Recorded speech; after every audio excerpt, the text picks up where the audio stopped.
ईश्वर भक्ति भाव से बहती संस्कारों की धारा, भारत माँ की सेवा में गीता परिवार हमारा, गीता परिवार हमारा। ईश्वर भक्ति भाव से बहती संस्कारों की धारा, भारत माँ की सेवा में गीता परिवार हमारा, गीता परिवार हमारा। जय भारत माँ, जय गीता माँ, जय भारत माँ, जय गीता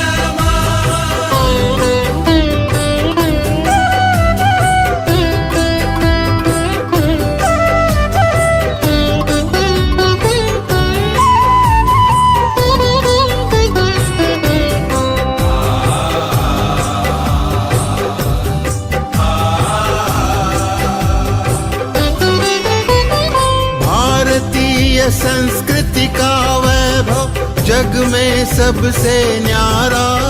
जय भारत माँ, जय गीता माँ, जय भारत माँ, जय गीता माँ। भारतीय संस्कृति का वैभव जग में सबसे न्यारा, ज्ञान और विज्ञान यहीं से सबने पाया सारा, सबने पाया सारा।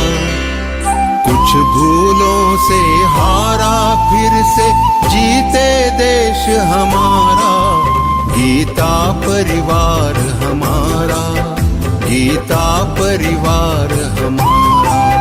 जय भारत माँ, जय गीता माँ, जय भारत माँ, जय गीता माँ।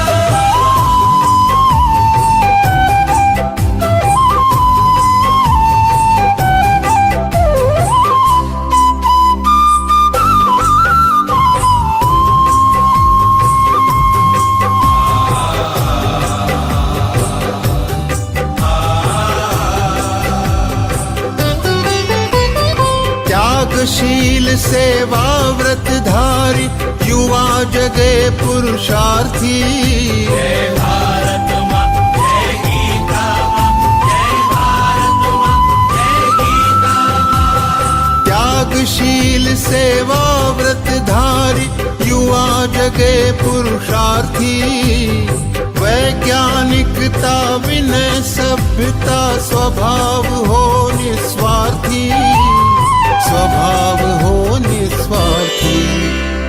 देशभक्ति में तेजस्वी हो फिर समाज यह सारा, गीता परिवार हमारा, गीता परिवार हमारा।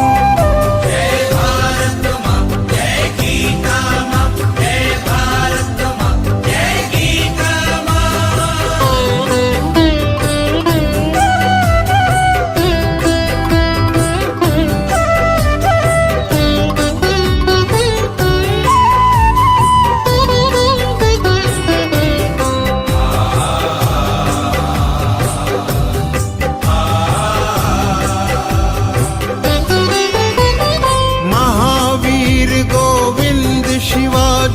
बुद्ध गगन के तारे।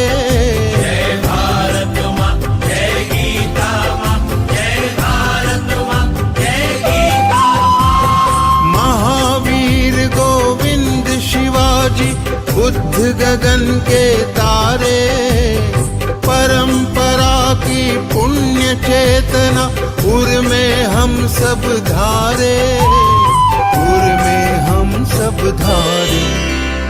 बाल हृदय में उसे जगाकर जगे देश यह सारा, गीता परिवार हमारा, गीता परिवार हमारा। जय भारत माँ, जय गीता माँ, जय भारत माँ, जय गीता माँ।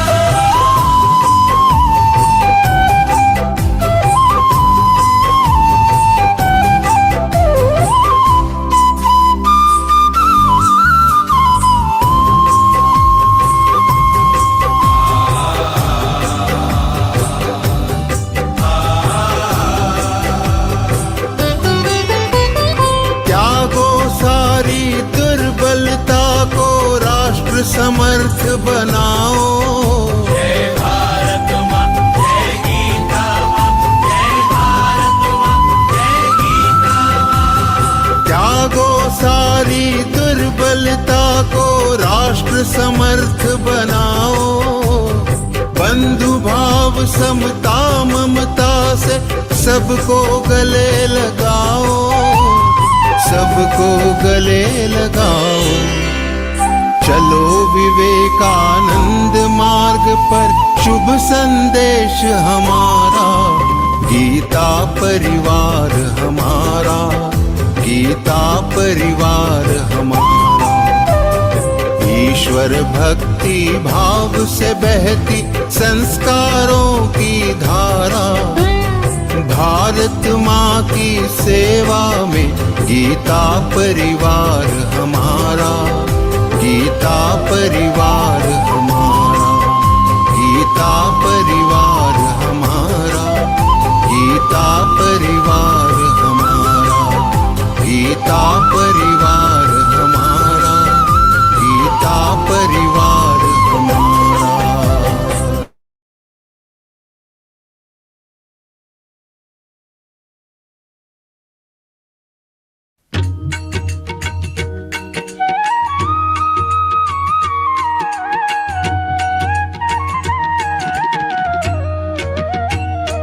अधरं मधुरं वदनं मधुरं नयनं मधुरं हसितं मधुरं हृदयं मधुरं गमनं मधुरम्। मधुराधिपतेरखिलं मधुरं, मधुराधिपतेरखिलं मधुरम्।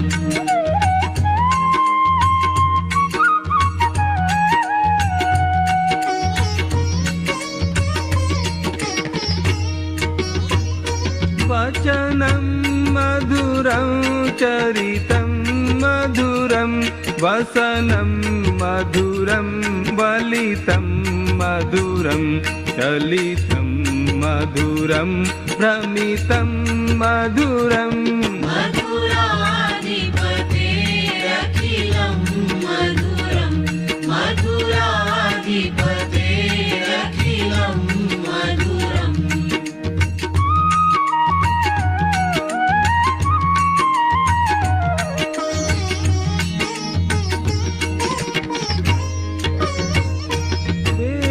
वेणुर्मधुरो रेणुर्मधुरः पाणिर्मधुरः पादौ मधुरौ नृत्यं मधुरं सख्यं मधुरम्। मधुराधिपतेरखिलं मधुरं, मधुराधिपतेरखिलं मधुरम्।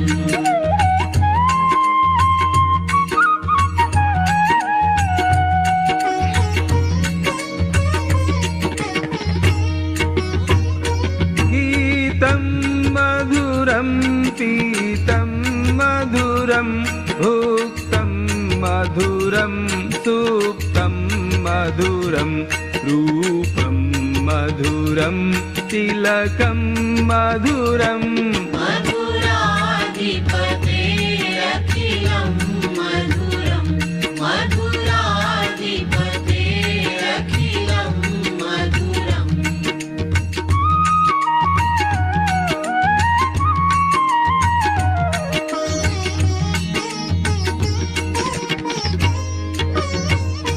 तरणं मधुरं तरणं मधुरं हरणं मधुरं स्मरणं मधुरं ममितं मधुरं शमितं मधुरम्।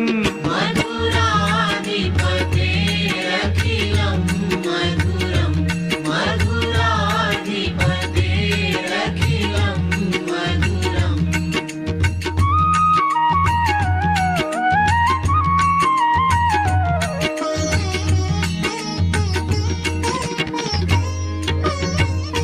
कुञ्जा मधुरा माला मधुरा यमुना मधुरा वीची मधुरा सलिलं मधुरं कमलं मधुरम् मधुराधिपतेरखिलं मधुरं मधुराधिपतेरखिलं मधुरम्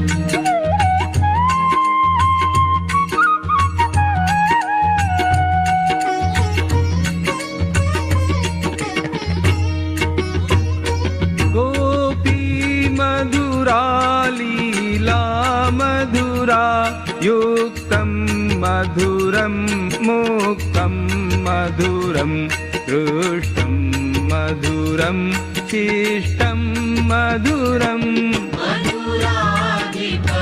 मधुराधिपतेरखिलं मधुरं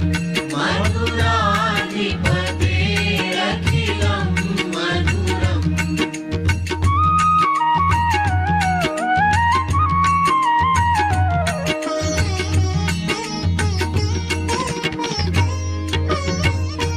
गोपा मधुरा गावो मधुरा यष्टिर्मधुरा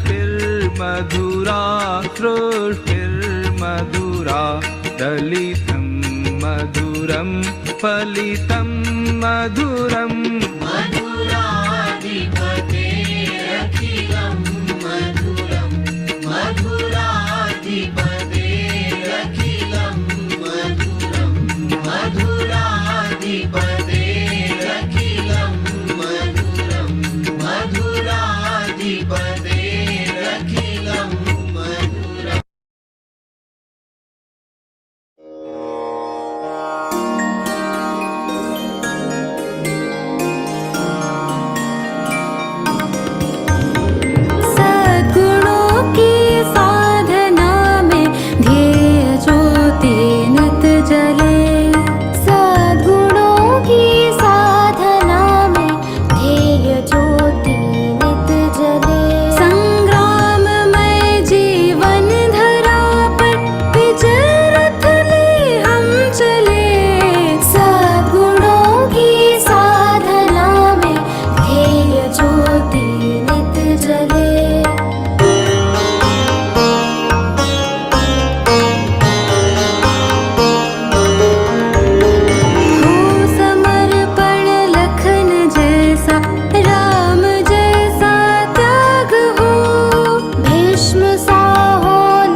अधरं मधुरं वदनं मधुरं नयनं मधुरं हसितं मधुरं हृदयं मधुरं गमनं मधुरम्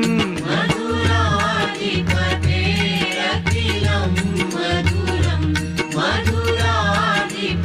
मधुराधिपतेरखिलं मधुरम्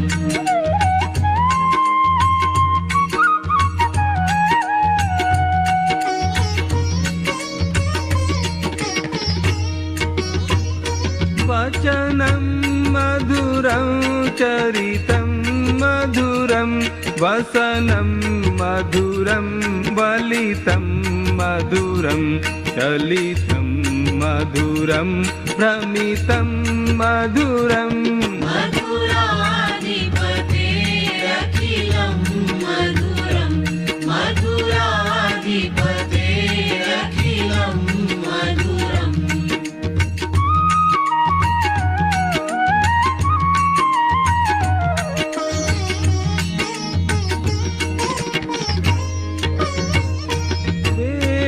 वेणुर्मधुरो रेणुर्मधुराः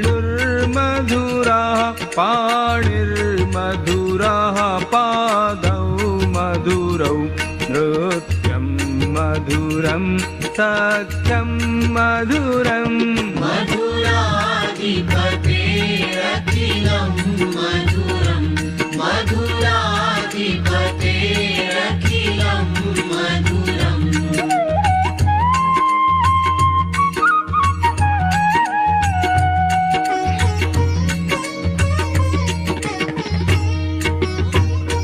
गीतं मधुरं पीतं मधुरं भुक्तं मधुरं सुप्तं मधुरं रूपं मधुरं तिलकं मधुरम्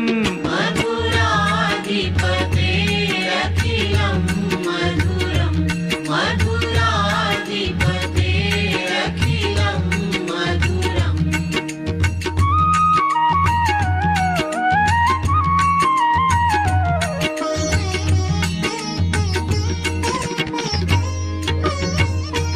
तरणं मधुरं तरणं मधुरं हरणं मधुरं स्मरणं मधुरं वमितं मधुरं शमितं मधुरम् मधुराधिपतेरखिलं मधुरं मधुराधिपतेरखिलं मधुरम्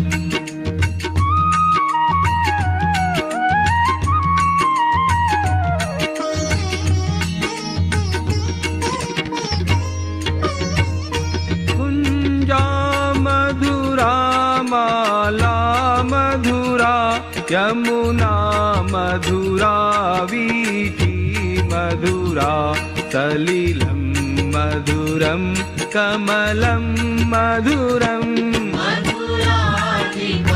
मधुराधिपतेरखिलं मधुरं मधुराधिपतेरखिलं मधुरम्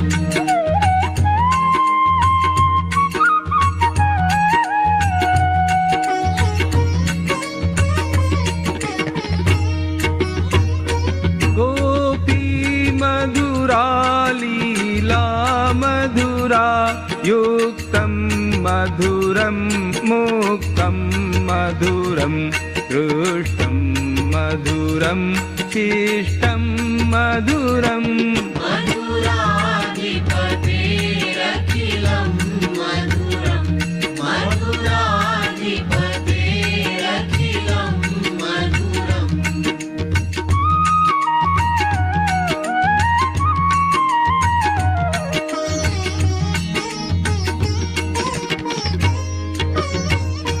गोपा मधुरा गावो मधुरा यष्टिर्मधुरा सृष्टिर्मधुरा दलितं मधुरं फलितं मधुरम् मधुराधिपतेरखिलं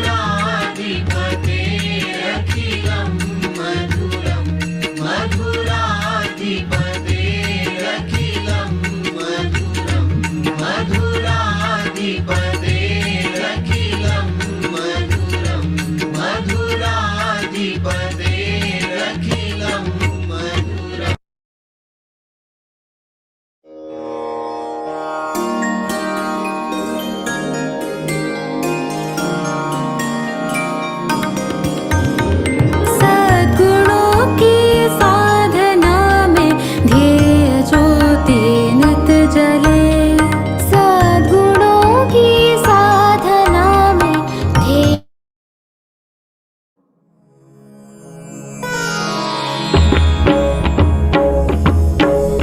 गुरु चरण सरोज रज निज मनु मुकुरु सुधारी बरनउ रघुबर विमल जसु जो दायक फलचारी बुद्धिहीन तनु जानिके सुमिरौ पवन कुमार बल बुद्धि विद्या देहु मोहि हरहु कलेस विकार।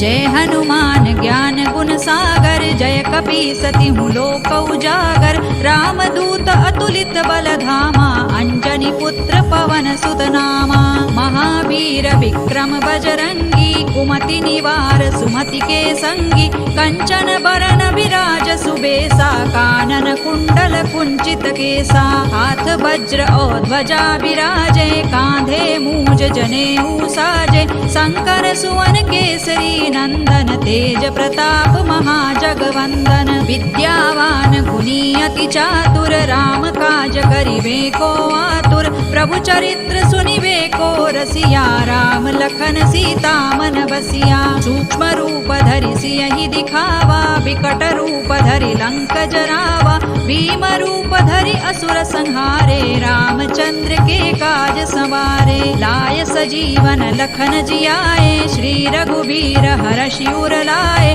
रघुपति कीनी बहुत बड़ाई तुम मम प्रिय भरतई सम भाई सहस बदन तुम रोजस गावे अस कहि श्रीपति कंठ लगावे सनकादिक ब्रह्मादि मुनीसा नारद सारद सहित अहिसा जम कुबेर दिक्पाल जहाते कवि कोविद कहि सकै कहाते तुम उपकार सुग्रीवहि कीन्हा राम मिलाय राजपद दीन्हा तुम्हरो मंत्र विभीषण माना लंकेश्वर है सब जग जाना जुग सहस्र जो जन पर भानु लील्योताहि मधुर फल जानू प्रभु मुद्रिका मेलि मुख माही जलधि लांघि गए अचरज नाही दुर्गम काज जगत के जेते सुगम अनुग्रह तुम्हरे तेते राम दुआरे तुम रखवारे होतन आज्ञा बिनु पैसारे सब सुख लहै तुम्हारी सरना तुम रक्षक काहू को डरना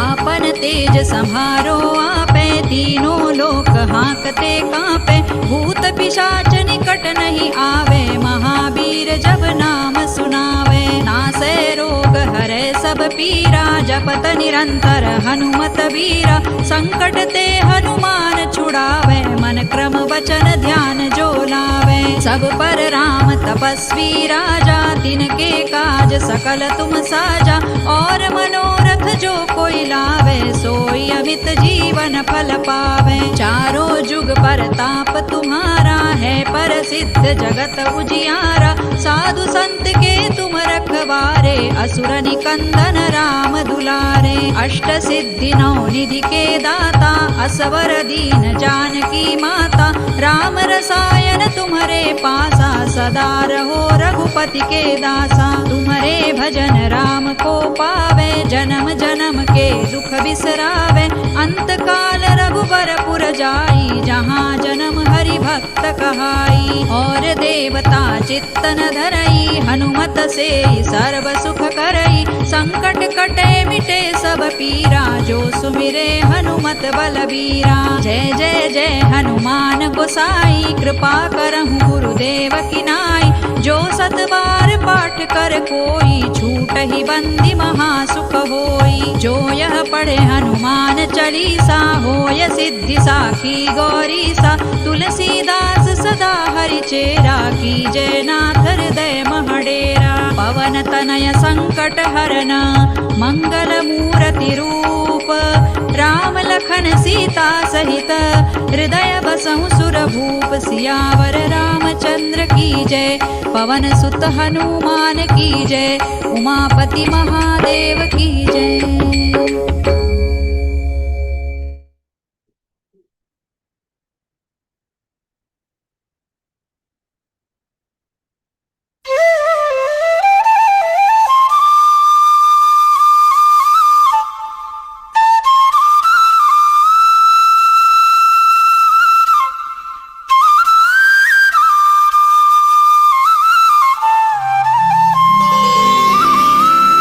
योगेशं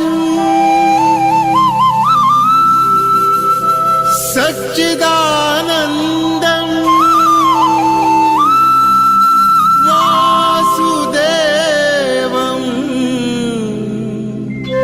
व्रजप्रियम्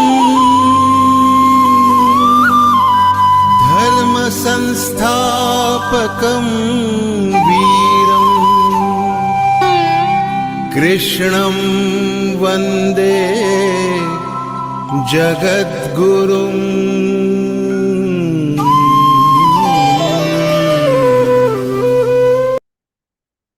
Jai Shri Krishna. Jai Shri Krishna to everyone. It is pleasure to welcome you all to our interpretation session, chapter 12th, Bhakti Yoga. My deepest gratitude and pranam in the feet of Sri Hari and Param Pujya Acharya Swami Sri Govinda Dev Giriji Maharaj. This is Pranav Pancholi from Gita Pariwar. Namaste children and your parents. It gives me great joy to welcome each one once again. First of all, congratulations to all you wonderful kids for joining this beautiful path. The Bhagavad Gita is not just a book. It is a guide, a friend, and treasure full of wisdom that is help us become better human beings. Even though it was spoken thousands of years ago, the Gita still speaks to us today about how to brave, kind, honest, and how to always do our best. So we are moved to our interpretation sessions. So first of all, let us take prayer first with calm minds and open hearts. For prayer, I now invite L. Chandralekha ji. She is retired bank officer from Kerala. Now she lived in Navi Mumbai. She has joined Gita Pariwar in November 2020. She is giving seva as a technical assistant and core trainer in all levels. And one more thing I would like to tell you about her is she is Gita Vichaksan. So we are proud. Welcome you, Didi. Thank you. Shall I start? Jai Sri Krishna. Vasudeva Sudan Devam Kamsa Chanuramardanam Devaki Paramanandam Krishnam Vande Jagadgurum Krishnam Vande Jagadgurum. Jai Sri Krishna. Jai Shri Krishna, Didi, for beautiful prayer. Now we are moving to Deep Prajvalan, enlightening our Zoom room. I would like to welcome Manjul Sri from Muzaffarpur, Bihar. She joined in April 2023, doing seva as a technical assistant and core trainer. So welcome you.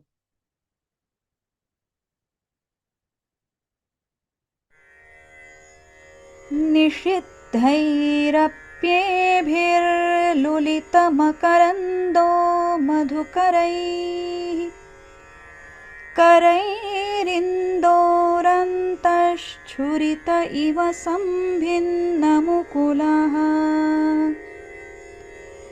विधत्तां सिद्धिन्नो नयनसुभगामस्य सदसः प्रकीर्णः पुष्पाणां हरिचरणयोरञ्जलिरयम् शरदिन्दुनिभां शुभ्रां शुभ्रवस्त्रैरलङ्कृतां कलहंसकृतावासां वरदां शारदां नुमः. Thank you, Didi, for enlightening us in our Zoom room.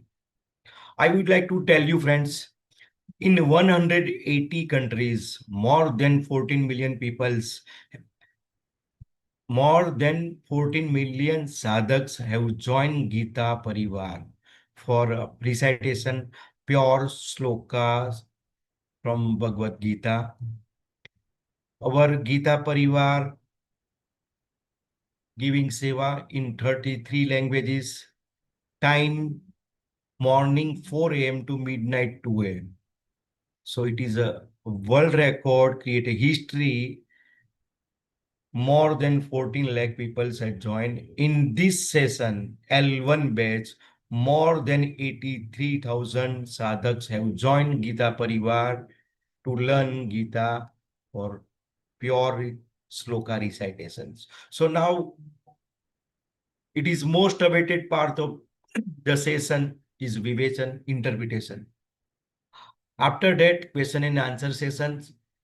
For today's Vivechan, I would like to introduce Sri Deepak Nagle ji. Is from USA. Currently work as a robotics engineer in San Francisco. Joined Gita Parivar in 2021. He believes in Bhagavad Gita deeply and Lord Krishna. He started teaching Slokarth batch from January 2024. So I'm not wasting too much time. Please welcome young, dynamic, and talented Sri Deepak Nagle ji. Welcome, Bhaiya. Jai Shri Krishna. Good to see all of you. So, how was your first week? You would have learned 15 shlokas by now from 12th Adhyaya, and you would have learned pronunciation and chanting, right? So, today, what we're going to do is that we're going to see the meanings of the shlokas, of those 15 shlokas that you learned, the shlokas that you learned how to chant, how to pronounce. We're going to see their meanings. And why are we seeing the meanings of these shlokas? Why? Because we want to implement them in our life. After today's session, you'll realize how easily we can implement these shlokas that you've learned in your life. So, when you go to school, you like it when they teach you with stories, right? So, like that, today you're going to hear stories, you're going to hear examples for the shlokas that you learned. And using these examples, you're going to implement it in your life. So, anyone could have, do you think anyone could have learned the meanings? Yes, people could have learned the meanings, but all of you are special chosen ones. All of you are special because, first of all, you joined this Gita Parivar, and in Gita Parivar, you learned those 15 shlokas. Now you know how to chant these shlokas, you know their pronunciations. And even among them, you are the ones who have joined this Vivechan session.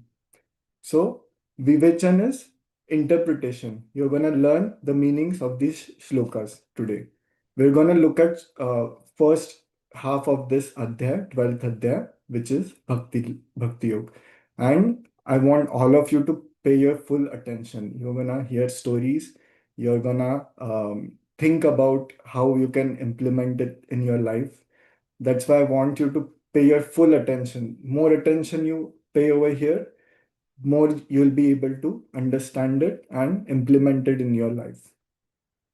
So let's since all of how many of you like pani puri? Do you like pani puri? Yeah, so many people, so many hands are raised. After pani puri, when you eat, like when you're eating golgappa, some people call it golgappa. Afterwards, they give you sukhi puri, right? So till you eat that sukhi puri, you won't be full. You wouldn't feel satisfied.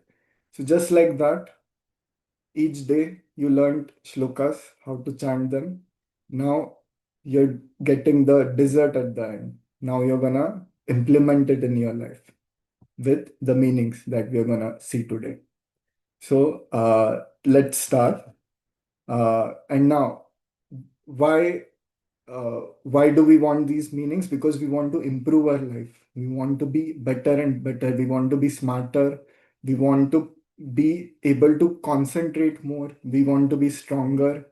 So that is the speciality of Bhagavad Gita.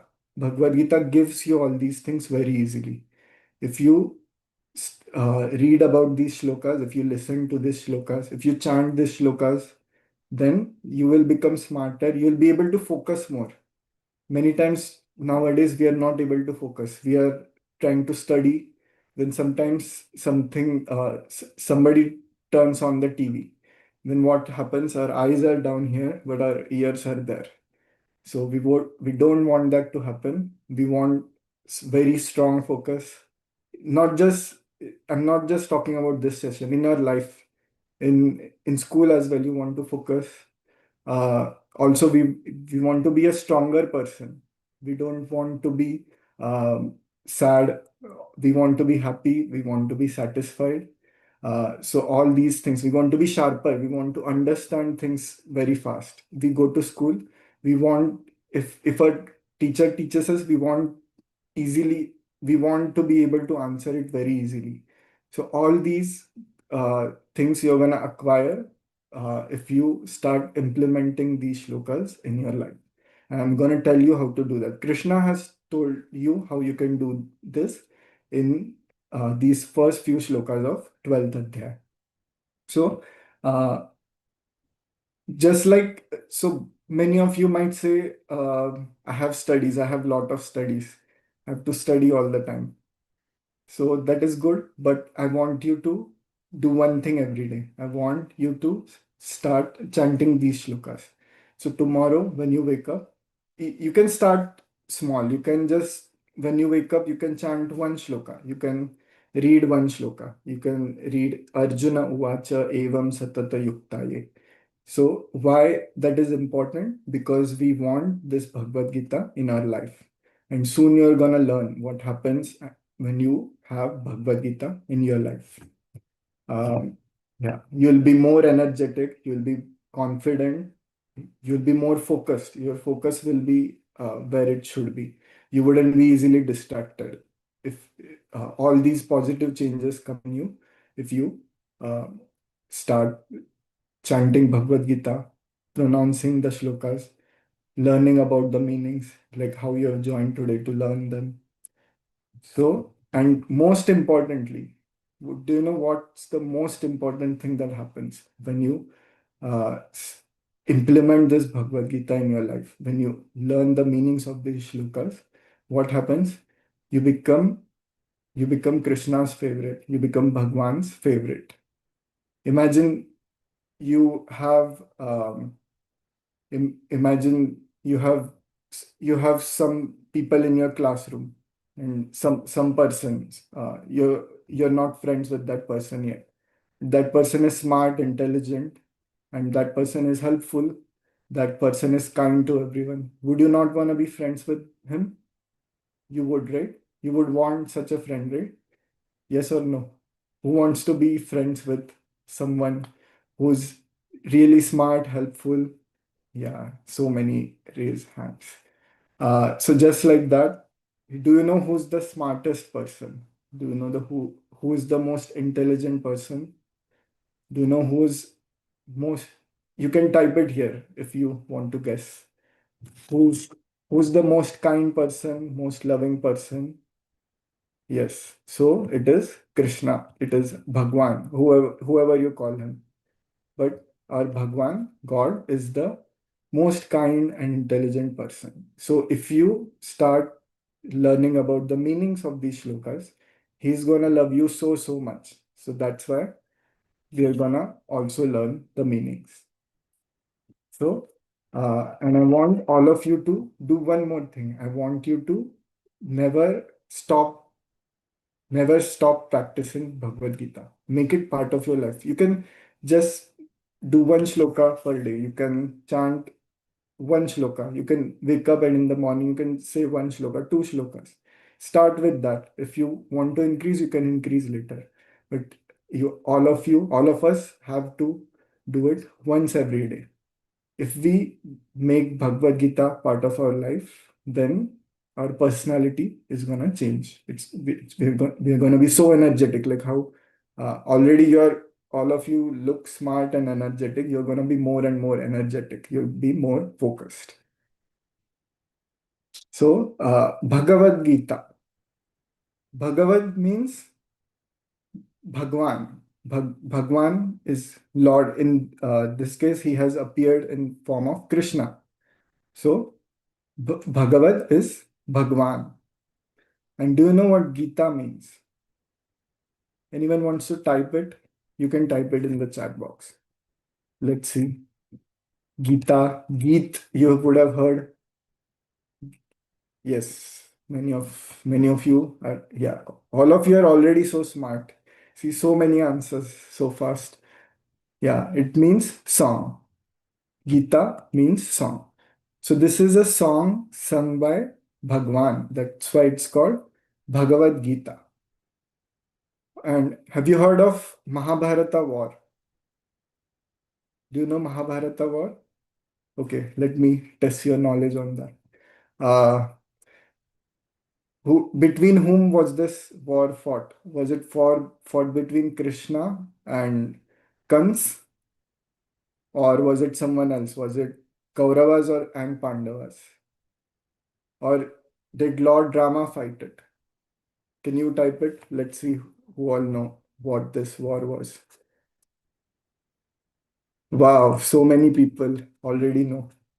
Yeah, correct. So it was fought between Kauravas and Pandavas. Do you know how it started? They had a dispute on their kingdom, who is supposed to own it. And that dispute grew, and then they ended up with such a big fight.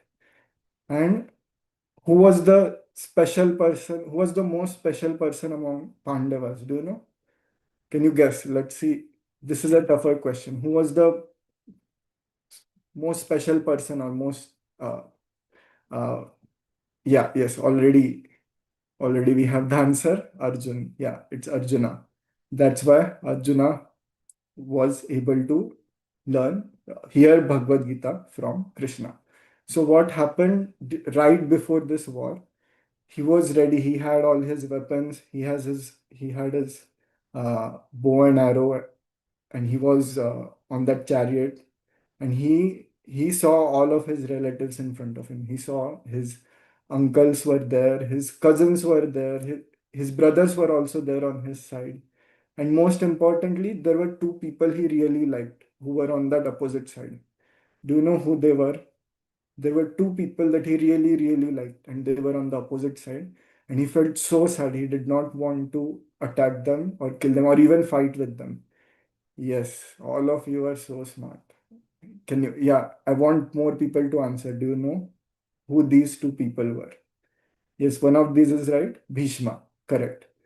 Who was the other one? There was Bhishma, and who was the other person? Yes, Dronacharya. Correct. All of you are right. So Bhishma was like his grandfather. Imagine how much our grandfather takes care of us. He always loves us. So like that, Bhishma was for him. And then Dronacharya was his teacher, and he was his favorite student. All of this he has learned in his life, his how to fight. His profession, his career was fighting. He was a soldier, he was a warrior. And all of this he learned through so many years of studies with Dronacharya. He was Dronacharya's favorite. So because of this, he thought, how can I fight? Like, how can I fight with Dronacharya and Bhishma? It's not possible. I don't know how I can even do that. I don't know if it is even right to do that. So then that's why here Bhagwan Krishna starts telling Arjuna this Bhagavad Gita. Why you have to fight, why it is important for you to fight. In fact, if you don't fight, it is wrong for you. That's the main reason Bhagwan told this Bhagavad Gita to Arjuna. And from this Bhagavad Gita, we are going to learn why it is important for us to do our duties, why it is important for us to why it is important for us to pray, why it is important for us to read Bhagavad Gita, why it is important for us to implement this Bhagavad Gita in our life. We're gonna learn this throughout our journey. So it has this Bhagavad Gita is full of knowledge, full of knowledge. You can use this knowledge in any aspect of life. Suppose you want good marks in school, if you wanna be smarter, you can use this Bhagavad Gita. Suppose you want to be more influential, you want to inspire people, even then you can use this Bhagavad Gita. It has all the knowledge in it. And with this Bhagavad Gita, Arjun's doubts got clear. You know what happened right before the war? He was shivering, not because he thought I'm gonna get killed. He was shivering because he didn't know how he can live with these two people and his cousins Kauravas being killed. So because of that, he was shivering. The bow and arrow that he had, it fell off his hand. He was that scared. This bow and arrow, it fell in the chariot, and his eyes were full of tears. That's how sad and depressed he was. And soon after listening to this Bhagavad Gita, it made so much sense to him that he started fighting this war and he won this war. So this is how Bhagavad Gita can also inspire us in our life, in our circumstances. So how many chapters are in Bhagavad Gita? You can show that number here, or you can type. Let's see if you know how many chapters are there. Yes, correct. All of you are correct. I haven't seen a single wrong answer. Very good. There are 18 chapters in this Bhagavad Gita. Who knows how many shlokas are there? Do you know how many shlokas are there in Bhagavad Gita? Make a guess. Okay, this is slightly tougher. Even if you don't know the answer, make a guess. Wow. So many people. Very good, very good. So we have 700 shlokas in this Bhagavad Gita. Do you know why we are starting with the 12th? So the reason why we are starting with the 12th adhyaya, because it's the sweetest adhyaya. It is very sweet and also it's easy. Imagine just 20 shlokas. If you go ahead, second adhyaya is like 72 shlokas. It's huge. Then there is 18th adhyaya, which is the biggest, the final adhyaya, that is 78 shlokas. So when we start with small steps so that we can continue the journey. We can build on it. So that's why we are starting with the 12th. It is smallest and it is sweetest. It's very sweet. Even if you know this 12th adhyaya, it will change your life. You'll know so much already. That's why we are starting with this 12th adhyaya, and it's very easy. Once you understand it, it's easy. Okay, who's going to tell me what's the name of this adhyaya? I think this one most of you know, but let's see if you can still answer. What's the name of our 12th adhyaya that we are learning today? Correct. All of you are correct. Bhakti Yoga. Wow. Correct. That means you have already paid attention in your uh, Gita class. Very good. I'm very happy for all of you. I'm very proud of you. So, Bhakti Yoga. Bhakti Yoga. What does it mean? Bhakti is devotion, devoting yourself. In this case, it means devoting yourself to Bhagwan. And yoga. Yoga is, in simple words, if we want to say, yoga is getting connected. Getting connected. So what does it mean in this context? Yoga over here means getting connected to Bhagwan. As I said before, if you're, let's say you're in third standard right now, and then you have summer vacation, and then you come back to school in June. Once you go to fourth standard, think about if some new student join your class, your school. Has that happened with you? Have new people joined your class? Yeah. So Imagine that person, he or she is very smart, knows all the answers, studies very well, and not just smart, very helpful. If you need anything, he's coming and helping you with, if you have any questions, he's coming and helping you. Also, he's kind, he's checking on you. If you meet such a person, would you not want to be friends with him? Who wants to be friends with such a person? Can you raise your hands? Yeah. All of you want to be good friends with such a person, right? One who's smart, who's helping you, who's kind. So Bhagwan is like that. He's the smartest person. If anyone asks you who is the smartest person, that is Bhagwan. If anyone asks you who's the strongest person, that is also Bhagwan. You've heard the story when he raised Govardhan on his pinky finger like that to save people from Gokul. So he's strongest person. Looking at him, Kansa couldn't tell that okay, this is such a little kid. How can he fight me? But then he saw him kill all his demons, all his monsters. Then he realized how strong this Krishna is. So Bhagwan is strongest, he's smartest, and he's very loving. He's very, very loving. If you love him, if you take one step towards him, he will shower his love to you. He's that loving. So all of us want to be so we all of us want to make him our best friend. Let's say that, yeah. So that's why this yoga is there, bhakti yoga. So yoga means connecting with this Bhagwan. Yes, he's there, but you want to experience him. You want him in your life. You want to be his best friend. So that's why we are. That's why this yoga is there. Yoga means to connect. So bhakti yoga is connecting through bhakti. So this is what we are gonna learn in this adhyay. How we can connect with Bhagwan with our with bhakti. So you don't have to. I'll still ask you, how do you typically connect with Bhagwan? Do you do arti? You can type how you connect with Bhagwan. Do you do arti or do you chant his name?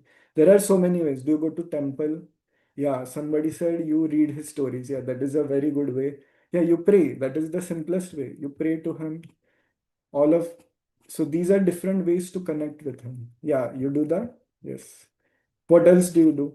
You can, yeah, if we remind, yeah, these are such a good answers. Some people are saying doing arti, some people are saying reminding of him. That is a very smart answer. Very good. So these are the ways we can connect with him. But there are even more ways beyond this, You can when you're in school, if you're having your lunch by yourself, you can first share it with him. Think that he's sitting next to you and share the tiffin with him. Imagine how much he would like it. So these are also the ways you can connect with him. So you can also do meditation. Yeah, that is a very good thing. Through meditation, you can chanting his name. That is best way to connect with him. Yes, very good.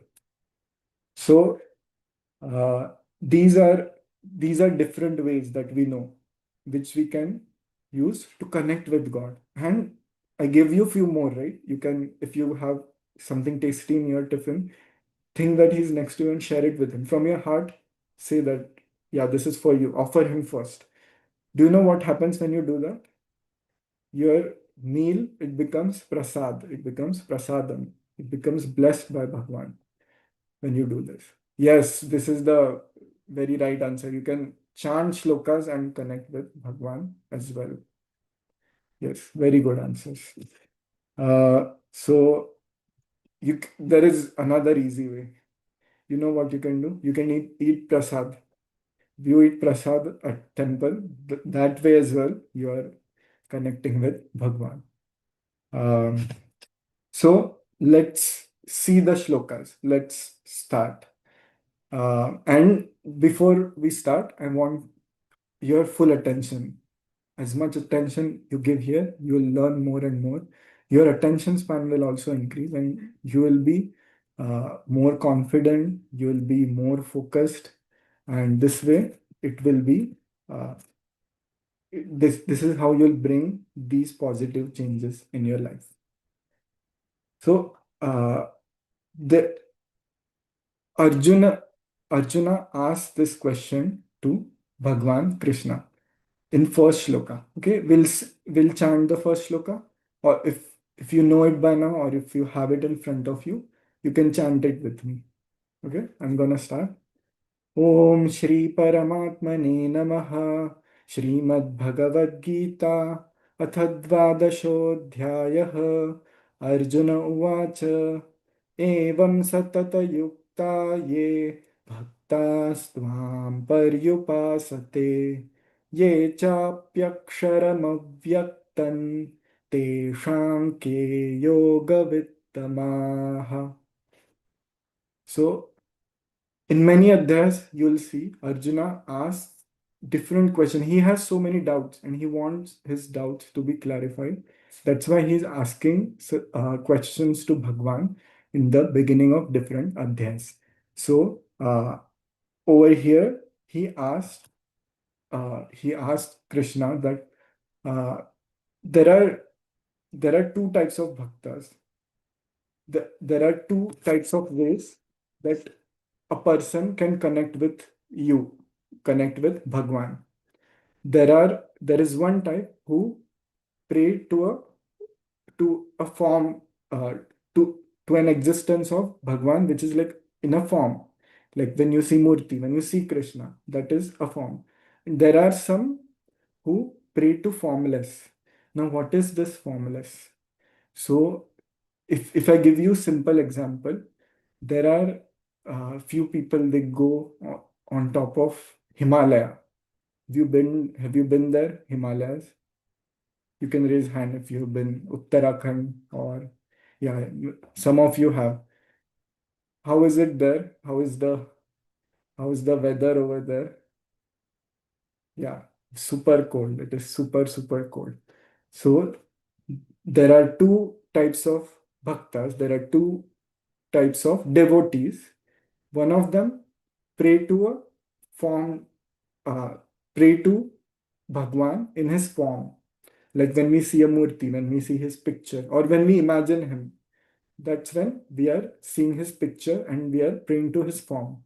But there are other type of bhaktas, the other type of devotees, they pray to formless existence of Bhagwan. They experience Bhagwan without his form, and for them to do that, many of them go to Himalaya and they do deep tapasya. Now, they go on top of Himalayas and they think of Bhagwan over there. They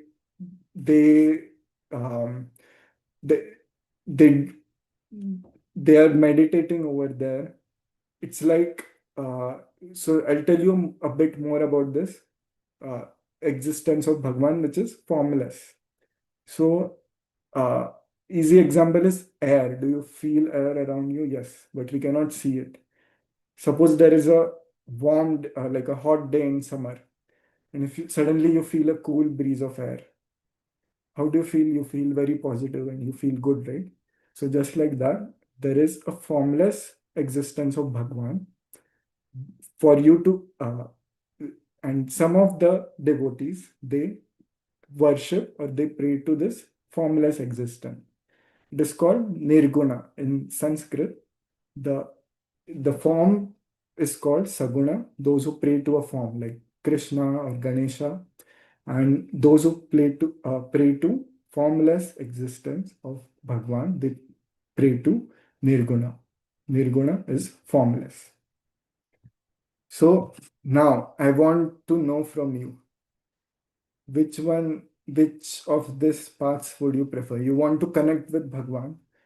Do you want to pray to his form and sing about his form, how he looks, how he has eyes like lotus petals, and you want to sing about him, you want to eat prasad at the temple provided by him, you want to chant his name? Do you want to do that, or would you prefer going in Himalayas, sitting there for months, years, just like that in very cold, harsh weather.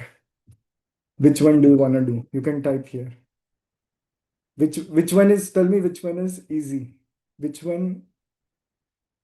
Yeah, okay. Some people want to go to Himalayas, but it's not like we're going there for a vacation. Imagine in that cold, harsh weather, thinking about nothing but Bhagwan.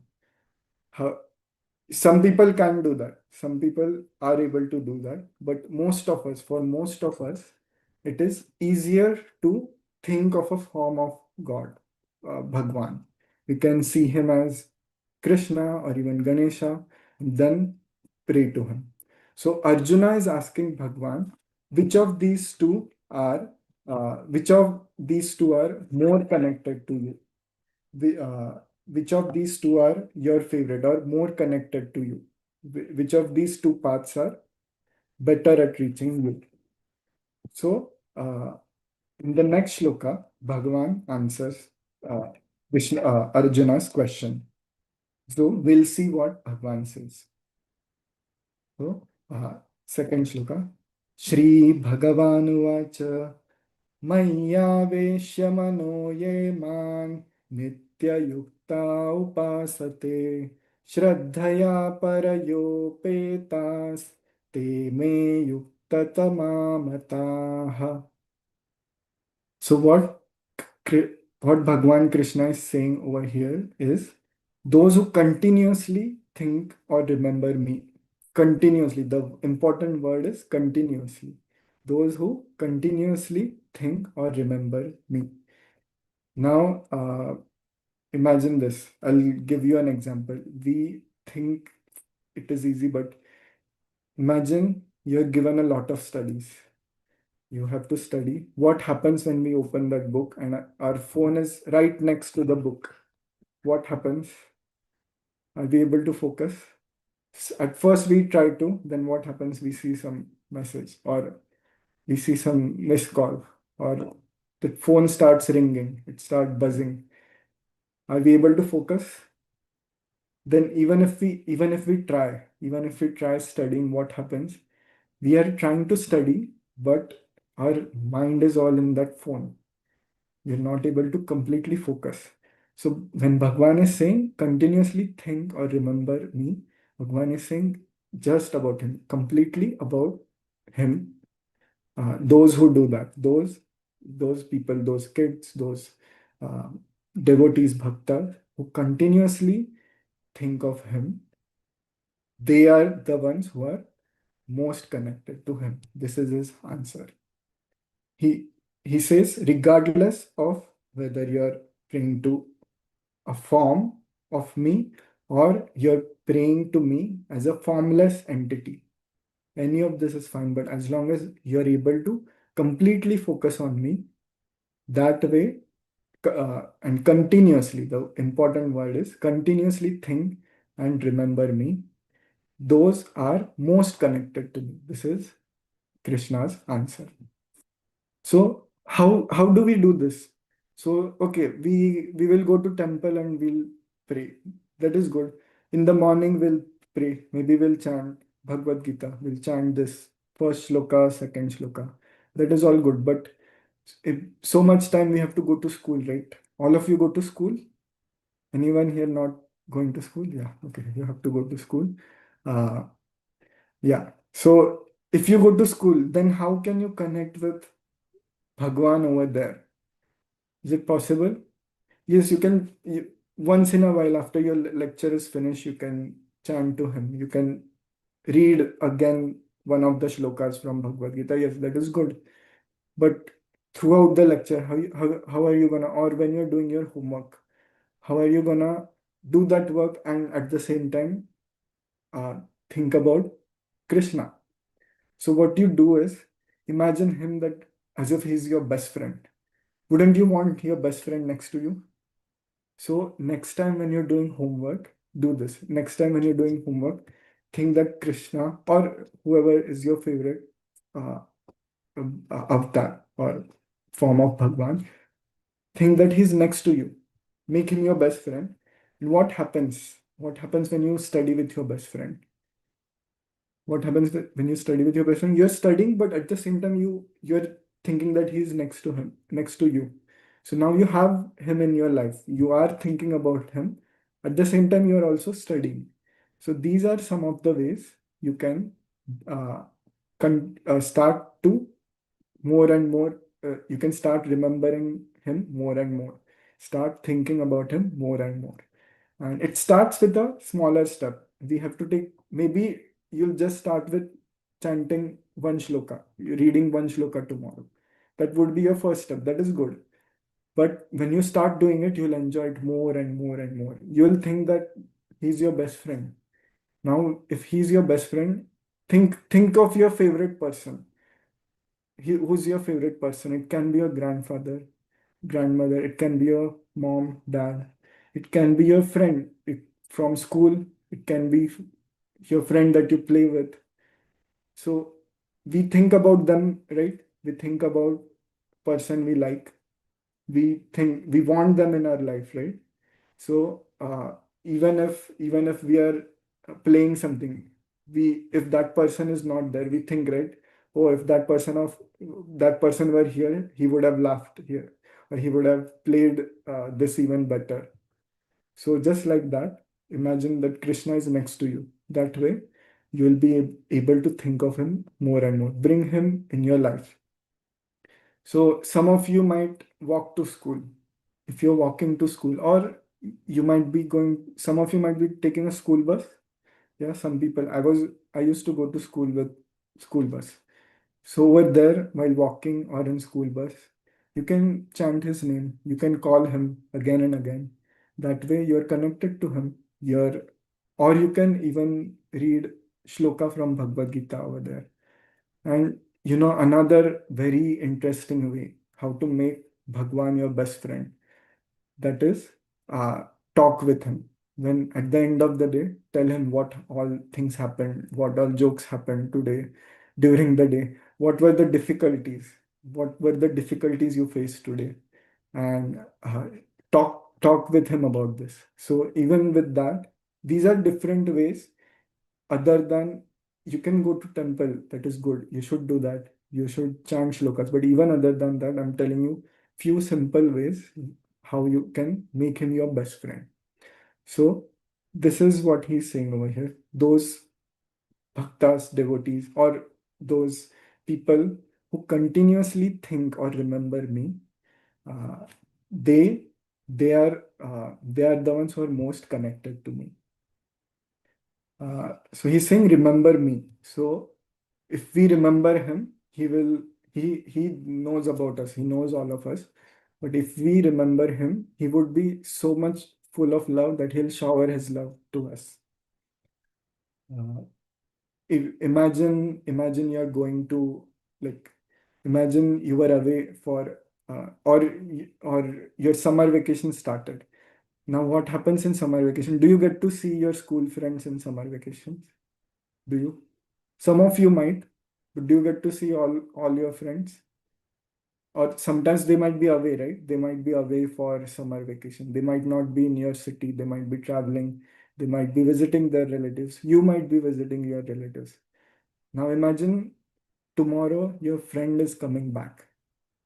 If your friend is coming back after long summer vacation, wouldn't you be excited? Wouldn't you think about him all the time? Even if you have started studies or you're playing, you'll think that, oh, tomorrow he's going to be here. If we start bringing Krishna in our life, that's how excited we'll get about him, and he'll also get excited about us, and then he'll be there with us throughout our life.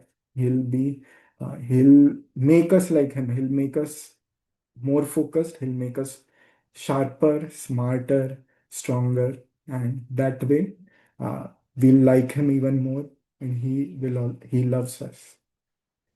So important word is continuously. You have to do that. So all of you have to promise that tomorrow onwards, do something. You can even just read one shloka per day, but you have to do something daily. That is important to Krishna. It shouldn't be like, oh, it's Monday. If you're if your favorite Bhagwan is Shiva, okay, I'll visit Shiva in temple on Monday. Then Tuesday, Wednesday, Thursday, I'm away. I'm not thinking of Lord Shiva. No, you should not do that. You have to think about him. You have to at least bring him up once per day. When you wake up, you can read a shloka. Or when you go to bed, you can tell him what all things happened with you during the day. So you can start slow. You can take one step. You can start with reading a shloka at first, or chanting his name when you wake up, and then you can increase it. Now we'll look at the third shloka. In third shloka, Bhagwan talks about the his devotees who are praying to his formless existence. He exists as formless as well, right? So here he's first describing what exactly is this formless.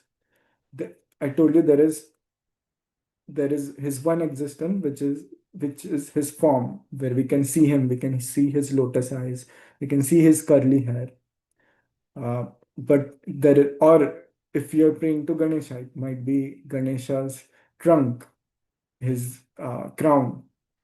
But there is also his existence, which is formless. So in this third shloka, he's telling us about his formless existence. So let's see how it is. Ye tvaksharamanirdesyam avyaktam paryupasate sarvatra gamachintyancha kutasthamachalan dhruvam. So this shloka is full of adjectives. It's trying to tell us how this formless existence of Bhagwan is. So remember this formless existence, because you cannot see it at a temple when you're talking about formless.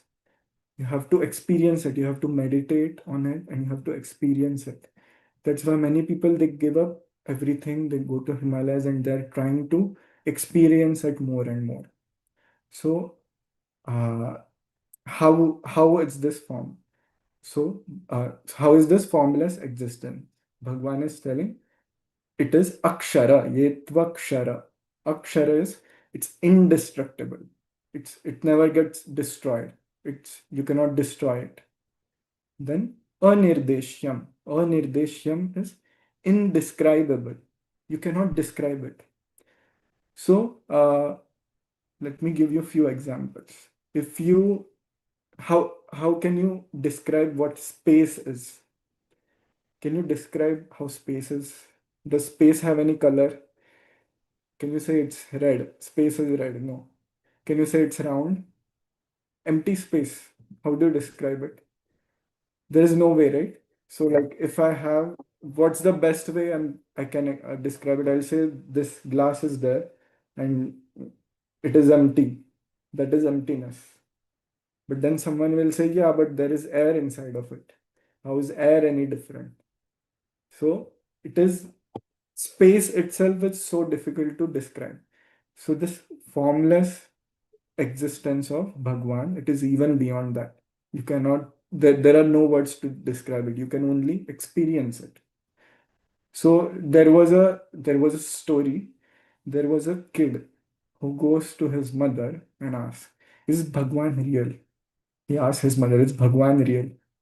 And his mother, she calls him closer and she does this to him. She slaps him. And what happens? He feels pain on his cheek. He feels pain. And then she asks him, she asks him, what happened? He says, it's paining. He says, I cannot see the pain. He says, I cannot see the pain. So the kid says, but it is there, I can experience it. See, like I'm not able to show it to you, but I can experience the pain. So that's how she describes him, how Bhagwan is, that he is still there. You're not able to see him, but if you take a step towards him, you'll be able to experience him more and more, and eventually you can even see him. So just like that, there is his formless existence, which we cannot describe it. We cannot say it's round, it is red in color. We cannot see it has hair because it's his formless existence. So it is anirdeshyam. It is indescribable. Then what's the next one? Avyaktam. Avyaktam is unmanifested. Avyaktam is unmanifested or not present. Not present in the sense we cannot see it anywhere. So that is again avyakta. It's not expressed. Bhagwan Krishna, we can see him. We can see his murti. We can see he's dark in color. He has curly hair. He has lotus eyes. Bhagwan Ganesha, we can see he has a trunk. He has four arms. So all of this we can see. But this other form of his, it is avyakta, which means it's unmanifested. It is not present in front. So next word is avyaktam paryupasate. So he's describing paryupasate. Upasana is worshipping. Those who worship this existence, this formless existence of Bhagwan. He's talking about them. Then he says sarvatra gama. Sarvatra gama is everywhere. This existence is everywhere. It is inside us. It's inside everything. It's inside every living thing and even non-living things. The closest way to experience it, it's inside us, in our Atma. But it is already present in others. How many of you know the story of Prahlad? Do you know the story? Prahlad, Hiranyakashipu, oh yeah, so many people there. I think you have heard this story many times, I guess. So near the end of the story, when Hiranyakashipu asks him that this Vishnu of yours, where is he?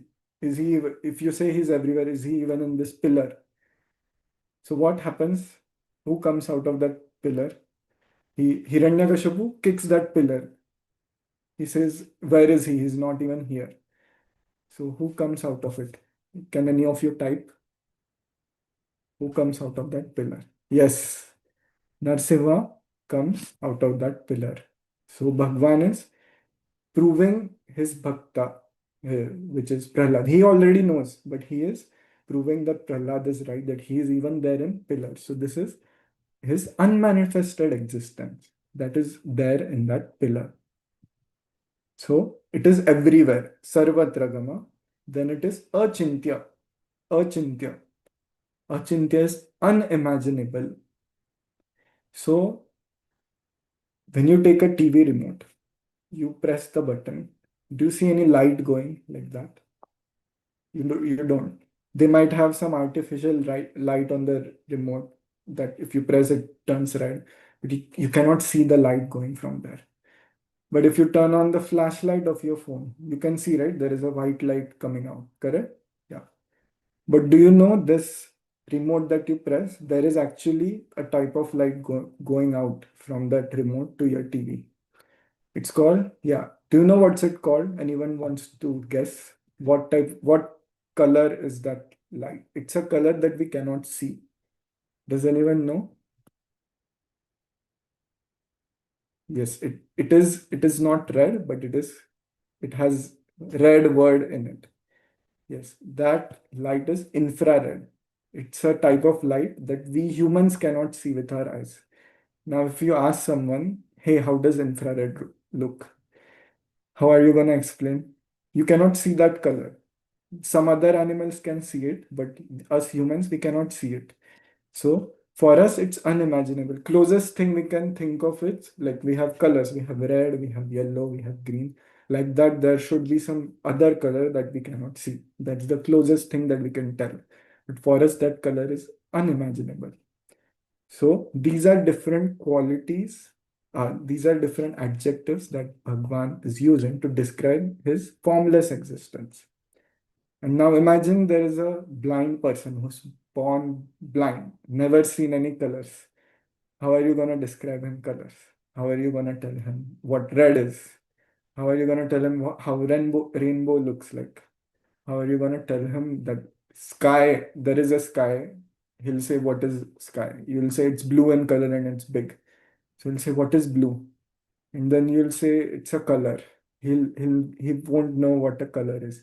Then you'll also tell him, yeah, it is blue during the day, but if you see it at early morning or in late evening, it turns orange, it turns red.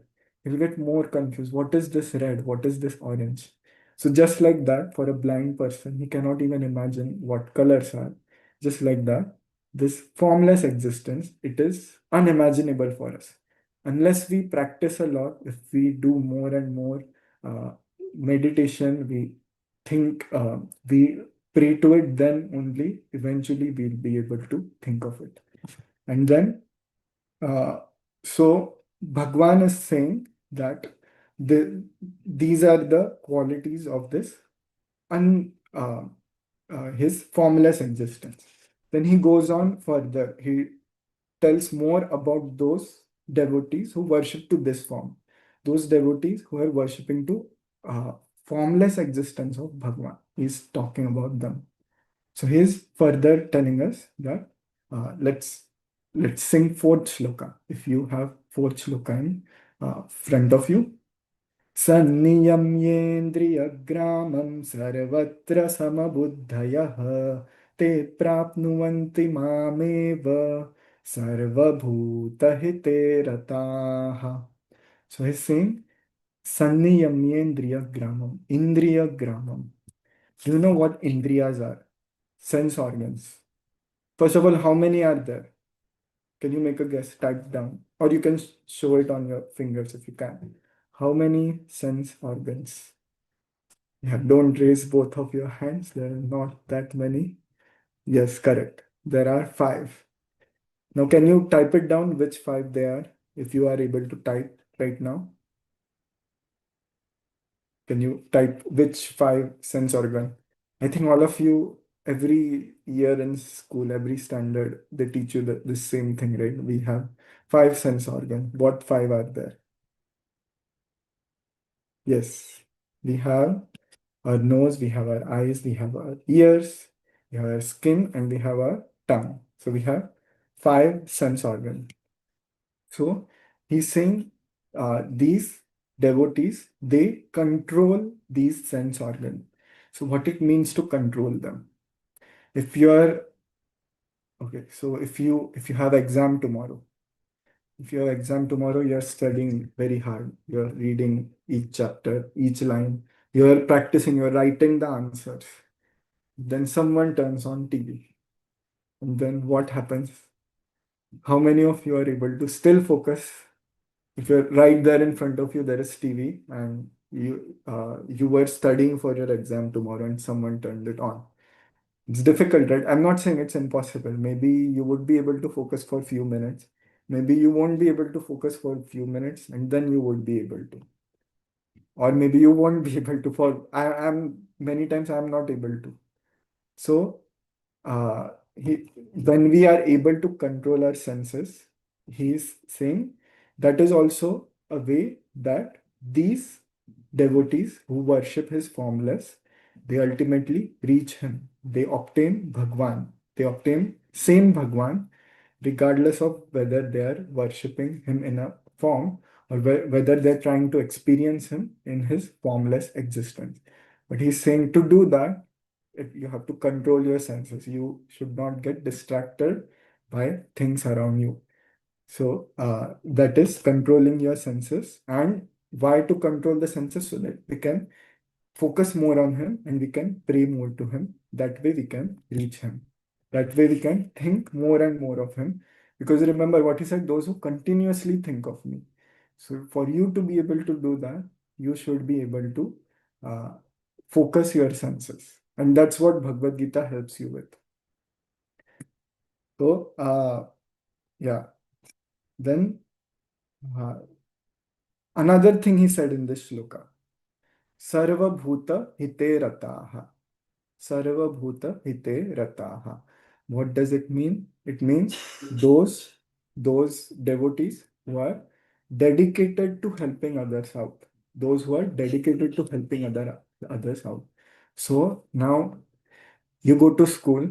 Yes, You have studied very well. There are people who have studied very well.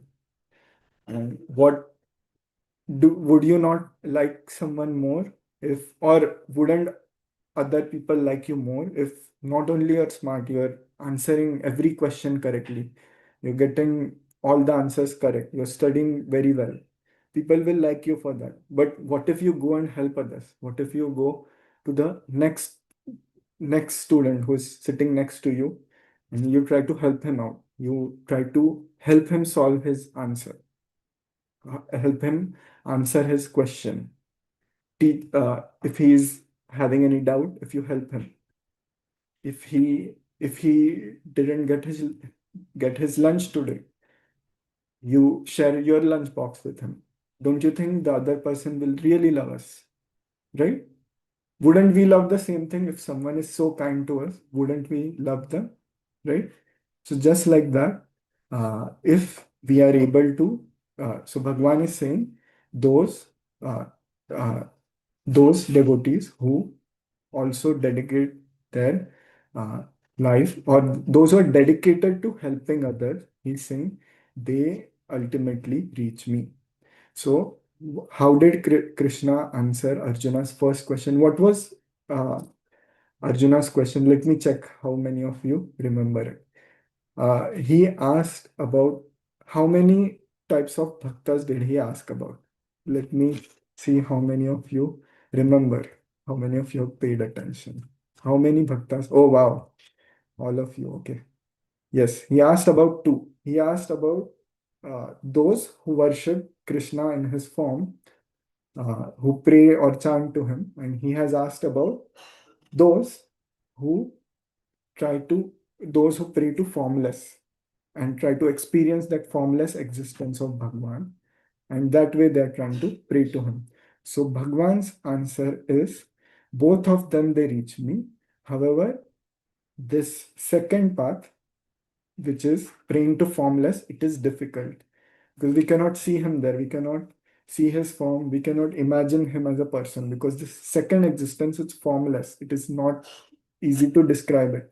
Only way to experience is experiencing it within us inside our heart.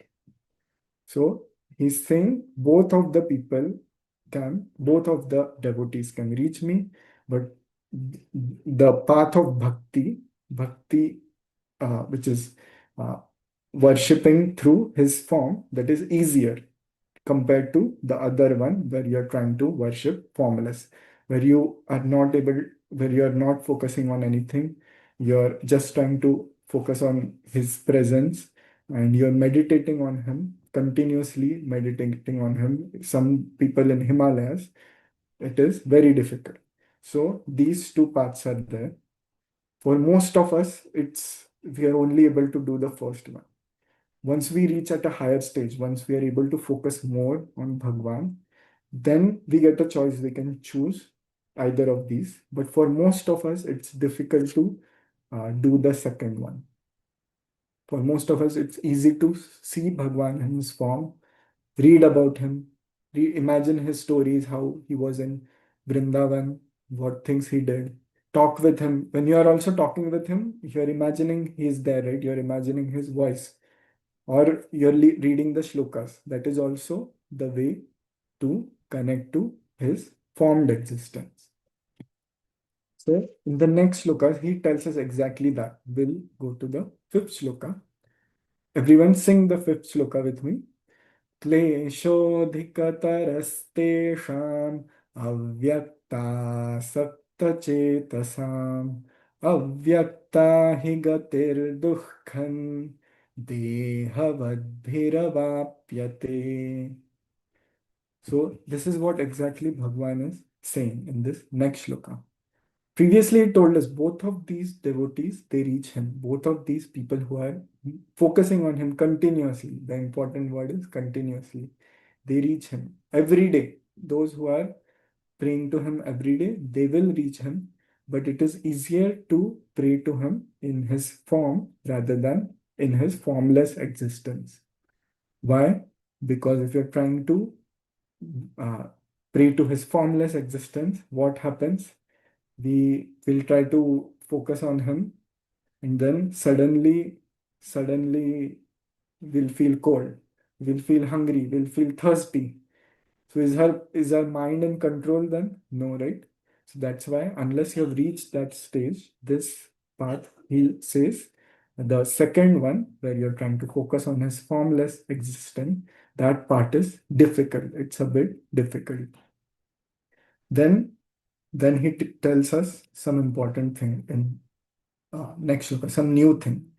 He tells us how to easily be his bhakta, how to easily be his beloved one, how to make him our best friend. He tells us very simple uh, explanation how we can do that. And why do we want to be best friend? Why do we want to be his best friend? First of all, he is smart, he is strong, he's powerful, he's kind, he's loving. And if we become his friend, they say that your average of your 5 friends that you have, 5 of your closest friends that are there, your average of them. Why do they say that? Because we end up getting qualities from people. We get influenced by them. So if we have positive people, good people, kind people, smart people around us, we are also going to become smart, kind, helpful, loving. So just like that, imagine if we make Bhagwan as our friend, what would happen? We'll become like him. We'll develop qualities where we are able to focus so much. Tomorrow, anything is going on TV. Your friends are calling you to play with them. Your phone is ringing. Even then, imagine you're able to focus so well in your studies. How you're able to enjoy those studies. So all of this can be done if we make him our friend. So that will become more and more like him. So how to do that? He says that in sixth shloka. Let's chant sixth shloka. Let's sing sixth shloka with me. ये तु सर्वाणि कर्माणि मयि सन्न्यस्य मत्पराः अनन्येनैव योगेन माध्यायन्त उपासते. So what is he saying in this shloka? Those who dedicate their actions or tasks completely to me, he's talking about them. They become very close to him. They become very dear to them, to Bhagwan. So, what does it mean to dedicate your actions? What does it mean to dedicate your task? Suppose you have exam tomorrow. Again, I'm telling you about exam because all of us have to, not me, but most of you have to take exams, right? And it is something that when the exam comes near, what happens? You have to focus only on that. That's why I'm giving you example of exam. So imagine you have exam on the next day. So Krishna is saying, dedicate your karma to me. Does that mean don't study? Pray to him, ask him that, hey, please let me clear this exam. Are we trying to do that? No. What would happen? Maybe if we have already studied, we are smart, maybe we'll get good marks. But otherwise, we will not get good marks. So, what Bhagwan is saying is that do your work, do your duty, study very well, but don't get attached by the end result. Don't get attached. Don't think what would happen afterwards. Study for the sake of studying. Imagine that you're studying for Krishna. Imagine Krishna is giving you some test. And if you do this test, he'll be so happy. That way, if you do your karmas, your actions, your duties, then you're dedicating your actions to him. So this is the way he's saying, dedicate your action to him. He's not saying don't do those actions. He's saying do those actions, but dedicate those to me. Imagine, so I guess for many of us, even me, how many of you eat Maggi noodles? Do you like those? Do you eat Maggi? Yes, you like. Many people would, some people might not. So, do you know how to make it? They say you can make it in 2 minutes. Have you made it before? Yes, many of you have. So, imagine next time when you're making Maggi noodles, Imagine that Krishna is next to you and you're making it to him, making it for him, dedicate it for him. So, and before you eat, offer it to him.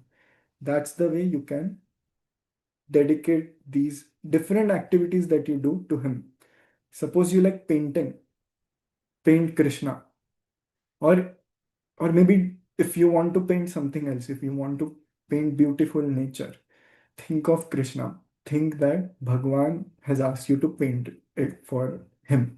If you think of it like that, then you are able to dedicate your actions to him. So why is he telling us to do this? Because we are so busy with our studies, we are busy with all our work.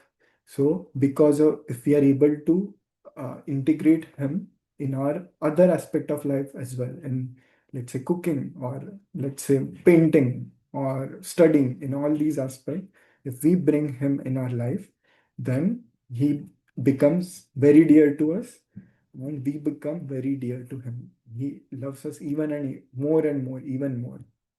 Then what happens to those devotees who are able to do this? He tells us in the next shloka, 7th shloka. So let's sing 7th shloka together. Yes. तेषामहं समुद्धर्ता मृत्युसंसारसागरात् भवामि न चिरात् Partha मय्यावेशितचेतसाम्. So Bhagwan is saying, I give them a lot of power. I give them a lot. Those who are able to do this, those who are thinking of me, those who are bringing me in their life, they become more and more powerful like me. They're very focused. They become smarter and smarter. They become more confident. They don't have any fear. And I personally come there and I save them from all these difficulties that they might face in their life. Any difficulty that they face in their life. I'll tell you a small story. How many of you have heard of Gajendra? There was an elephant king named Gajendra. You have? You can type or you can raise hand. I want to see how many of you already know him. You know? Oh, many of you know already. So Gajendra was an elephant, and he was a king before, and he was cursed by he was cursed that he'll become an elephant. So, but the thing is, when he was a human king before, he was he was a big devotee of Vishnu. He used to constantly think of Vishnu. He'll he'll pray to Vishnu and he'll continuously meditate on Vishnu. So what happened is, even after he became an elephant, he kept his memories of Vishnu were still there. He was still thinking of Vishnu. And one day he was bathing in a river as an elephant, and a big crocodile, and that crocodile was a demon crocodile. A demon in his next birth had taken a crocodile form. It bit his leg and it started pulling him in that lake. And it was very painful, and he was about to die, and he was only thinking of Vishnu at that time.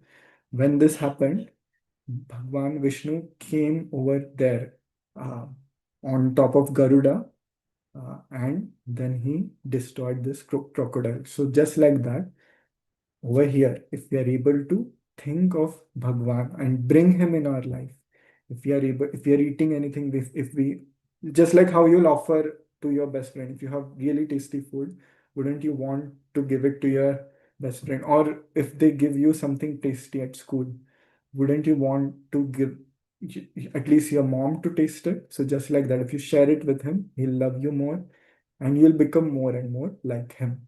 So this is what he's saying in 7th Adhyaya, that those who are able to do this, those who are able to dedicate their actions to me, whether it is singing, whether it is painting, what happens to them? I save them from any difficulties that they have in their life.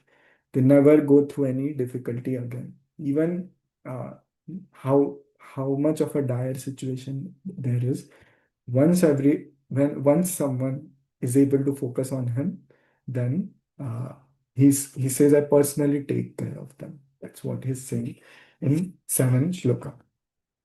Then how to do bhakti? He's gonna summarize us in 8, 9, 10, and 11 shloka. So we'll look at those 8 shloka. Let's see.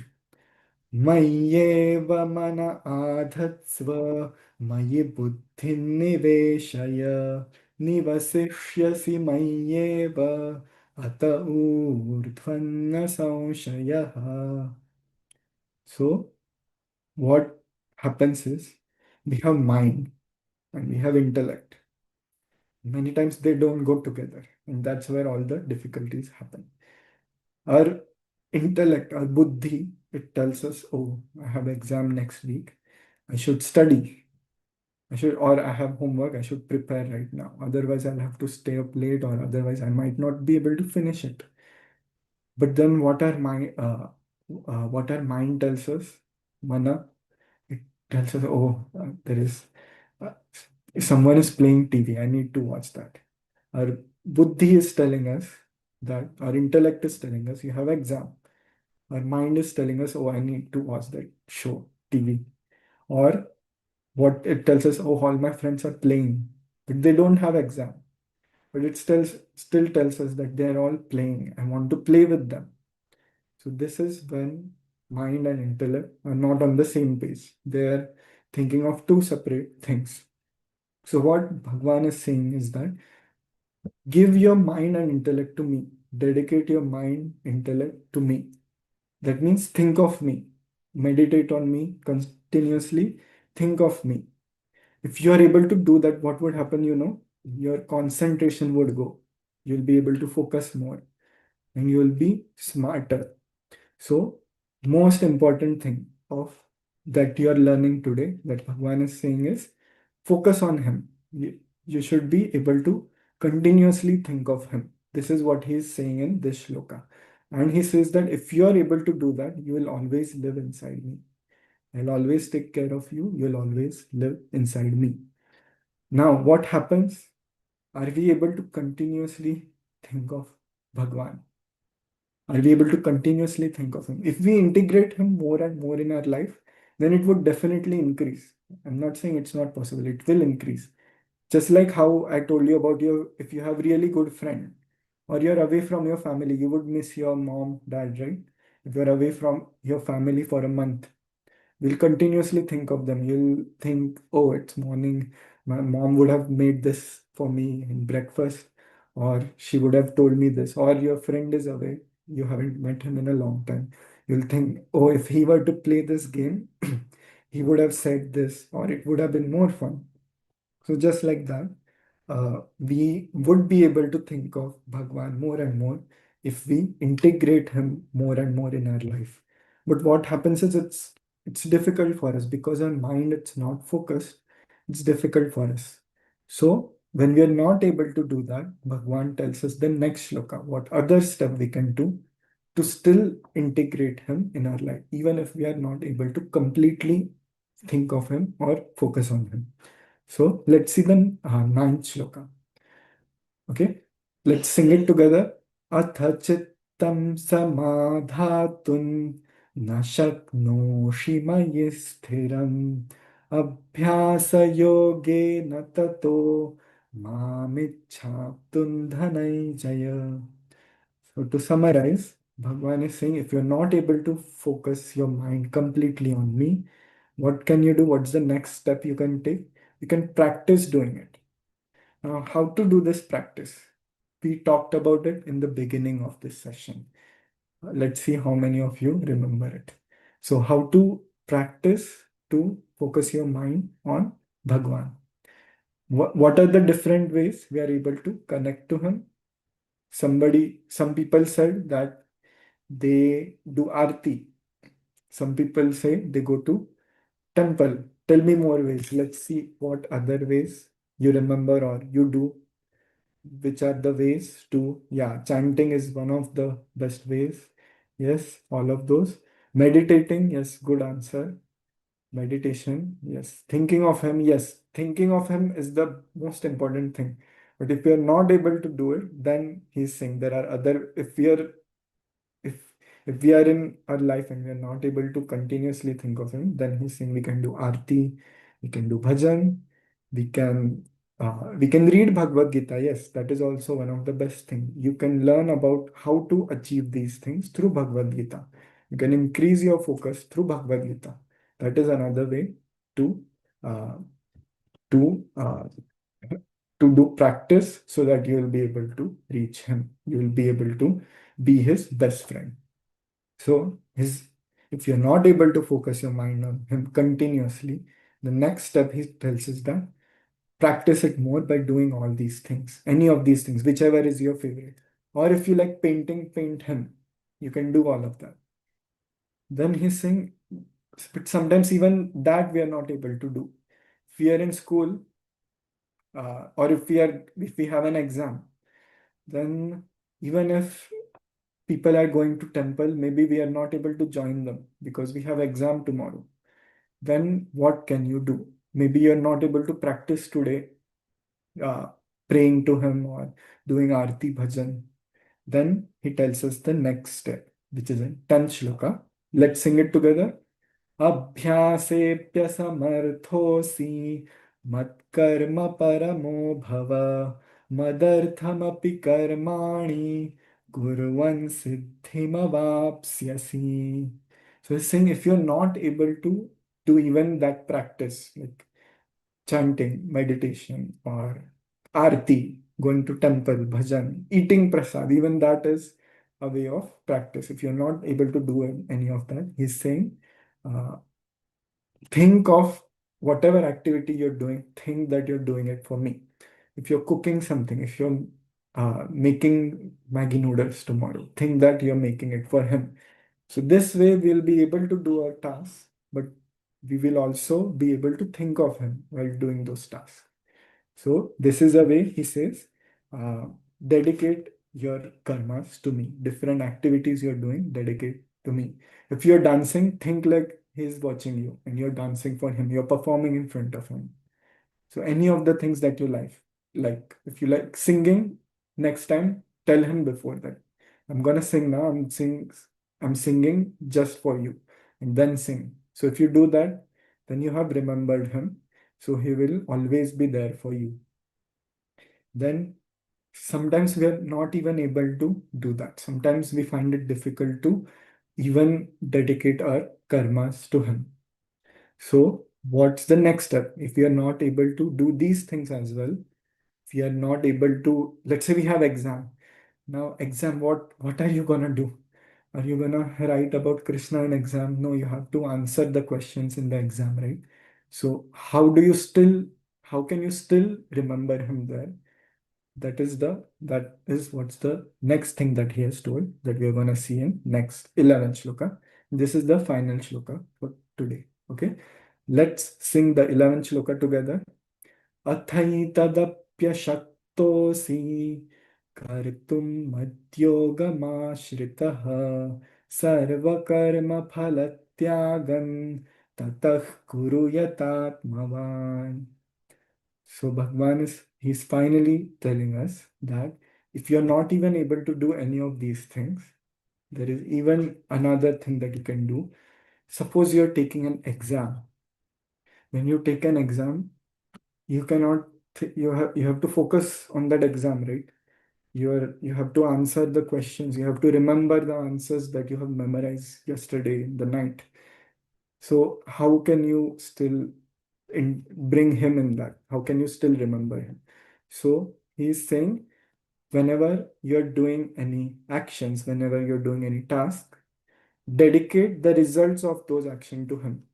So what he's saying is, if you have an exam, don't worry about the results of the exam. Do it for the sake of doing it. Do the exam because you have to do it, and leave the results on me. He's saying that do your part, study well, and answer the questions. Don't worry, oh, how much score will I get? Will I get more than 90% or will I get full marks or will I even get 70%? He's saying, don't worry about that. He's saying that whatever action you're doing, if you're not able to dedicate your actions to me, like taking exam, you're not able to imagine taking exams for Krishna, then he's saying, at least leave the results of those actions on me. I'll take care of the results of those actions. So you shouldn't worry about what's going to happen. What will be the result? Will I get good score, bad score? Prepare for from your side, answer the questions, and dedicate it at the end. Once you have finished, dedicate it to Krishna. Tell him that uh, please you take care of it and you don't worry about it. So this way, after that, you will be still integrating him in your life. You'll be still talking with him about this exam. So these are the different ways that you can take step and make Krishna your best friend, or make Bhagwan, whoever you like, your best friend. And so these were the first 11 shlokas. Next time we're gonna finish the rest of this 12th adhyaya, and I'll give you a preview. I'll I'll tell you a short summary, like a trailer for what's gonna be there in next shlokas. Next shlokas, Krishna is gonna tell us that what we can do to be his favorite. He tells us things. He tells us what things if you do, you'll become his favorite. Who wants to be Krishna's favorite here? Tell me. Who wants to be Bhagwan's favorite? All of you? Yes, so many raise hands. So many people are typing, everyone. Yes, and why do we want to be his best friend? Because he's such a loving, kind, smart. He's the smartest person, he's the strongest person, he's most focused, he's most intelligent, and he loves us so much. That's why we want to be his best friend, so that we'll also become like him and will reciprocate his love. So now he's clearly telling us in next shlokas that you'll see, he'll tell us what exact things if you have in you, you'll become his favorite. He tells us 39 such things, 39 things. So what I want you to do next time is bring a paper and a pen or a pencil. I'll tell you each of those 39 things. They are all there in the next shlokas that some of you have already like you have learned 13, 14, 15 shlokas, right? So there he has summarized some of those things, and he does that in the next shlokas as well. And near the end of this adhyaya, he also tells us who is his most favorite. He tells us that in the end of this 12th adhyaya. So I want you to bring a paper and pen next time, and we're gonna rate us from 1 to 10. Each of those 39 things, we're gonna rate how much we have those qualities in us. Do we have this quality complete 10 out of 10, or maybe it's not that much, it is 5. If you do that, you'll know where you stand and how you can become Krishna's favorite. Just like in school, if you want to be your teacher's favorite, what do? You study well, you comb your hair, right? You comb your hair, you wear proper uniform, you tie your shoes properly. Just like that, there are few things that if you do, you'll become Krishna's favorite. That we are gonna learn in the next session. Okay, so we'll do some Harinam Sankirtan now.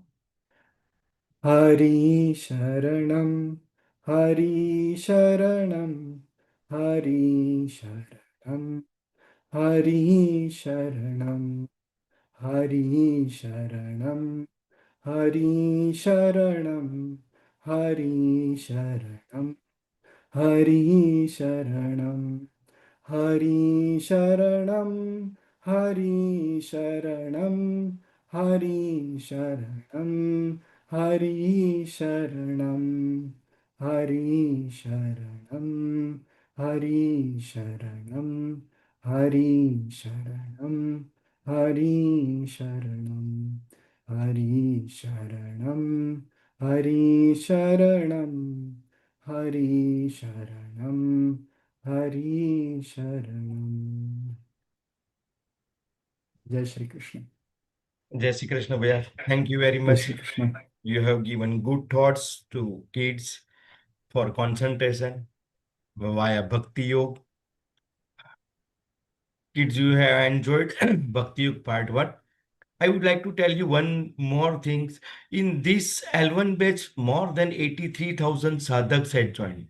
If someone is missing from your near and dear, your family friends, tell them join Gita Pariwar with register reg.learngeeta.com.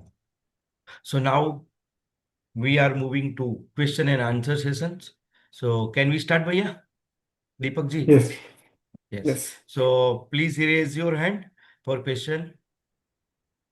Oh, so many. Raise Divyanshu Soluji.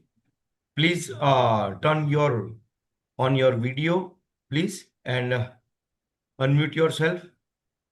Didi, please do help for unmute him.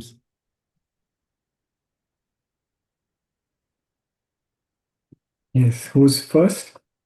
Divyandu.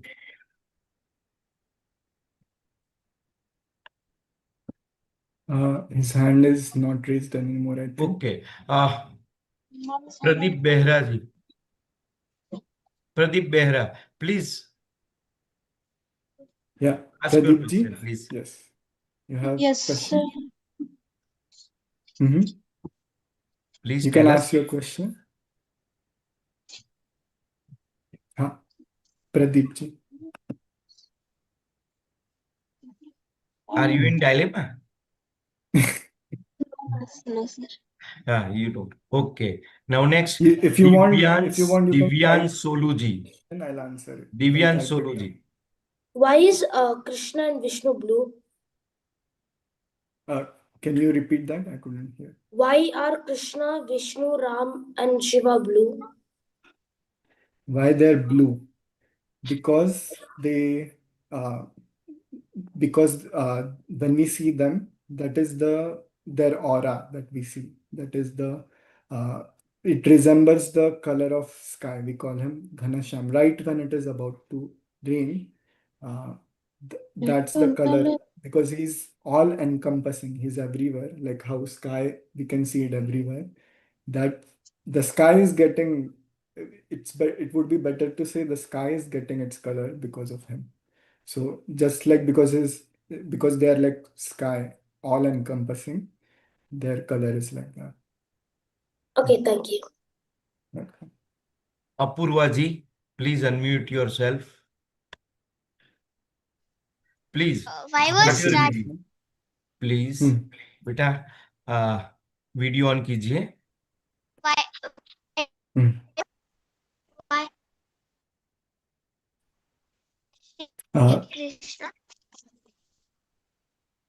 Maybe you can turn off your video. Elephant cursed? Yeah. Yeah, maybe you can turn off the video. You told Yeah. Yeah, now I'm able to hear you. Now you can say, yeah. why was the elephant cursed? Why was the elephant cursed? That's a good question. I'll have to see this. Kavita Didi might be able to answer this better. Kavita Didi.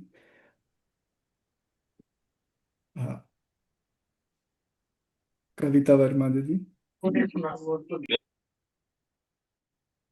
So please park your question.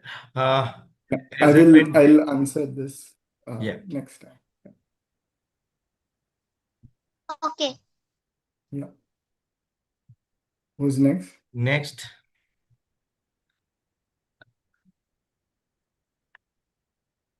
Yes. Who's next? Ashna Didi.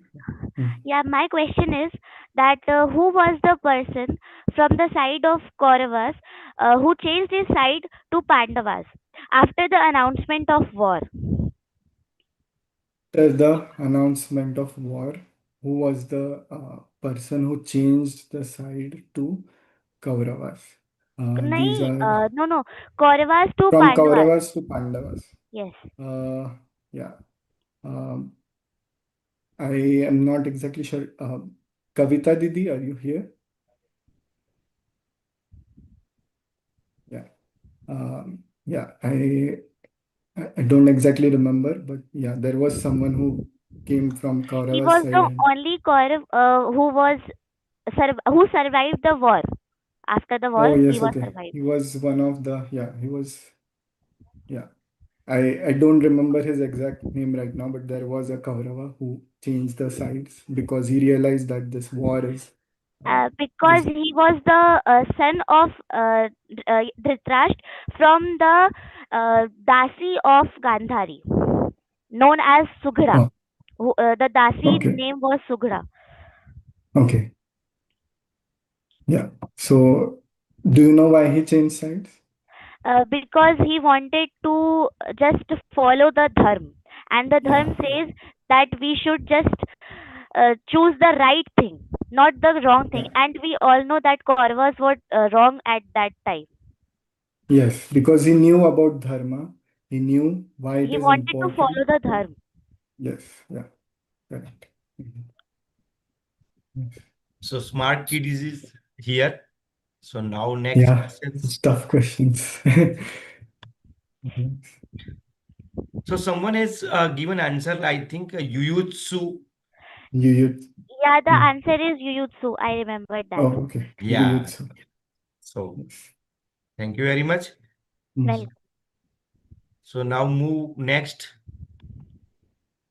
Anybody else want to ask?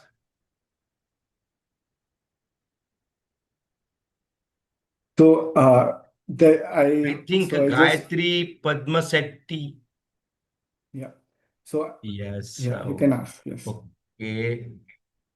You unmute, please. My question is Rama Krishna but reborn? Is Rama Krishna worldly born? Is that your Yeah. question? So they first of all they're the same. Like suppose your suppose your mom is also a doctor. So for someone who's going to her medical facility or a hospital, they will see her as a doctor, but you will see her as a mom, right? So just like that, they're the same. So uh, if you describe your mom as a doctor, you'll say, yeah, my mom is the doctor. But someone who's going to the hospital, what they'll say once they meet you, they'll say, yeah, she is the daughter of this doctor. So it depends on how you see. If Krishna is your favorite, you'll say that yeah, Rama is Krishna manifested. If Rama is your favorite, you'll say Krishna is Rama manifested. Or you can, if you like Vishnu, you'll say Vishnu has manifested as Krishna and Rama. And yeah, that's how it is. Yes. Okay, thank you. Yes. I found the story about Gajendra. So why he was cursed was he was a pious king. His name was Indradyumna. What happened was he was so dedicated and praying to Vishnu that once he went to forest, he went to forest and he started meditating on Vishnu once he went there. And what happened? There was a sage. His name was Agastya. Agastya Rishi. He tried to visit him.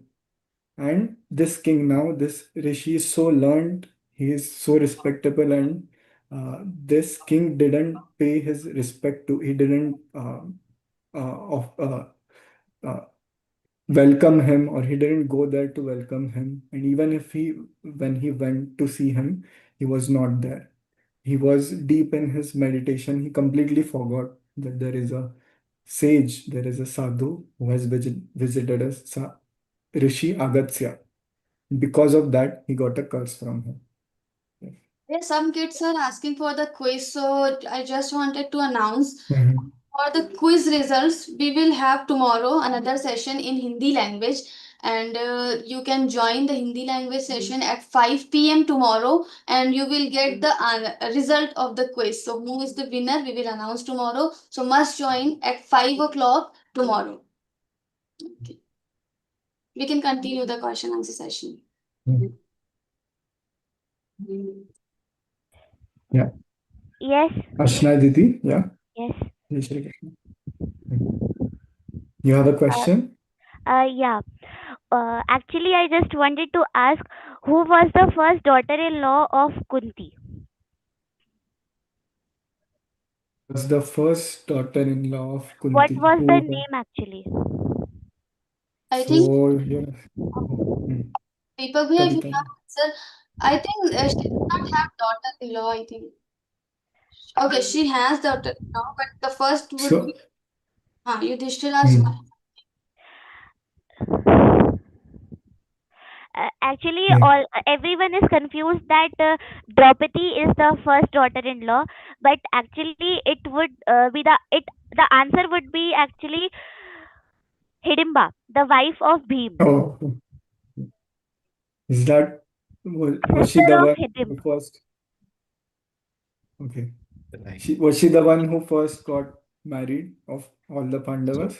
Questions from Siddharth Basu, I think so. कौन बनेगा करोड़पति?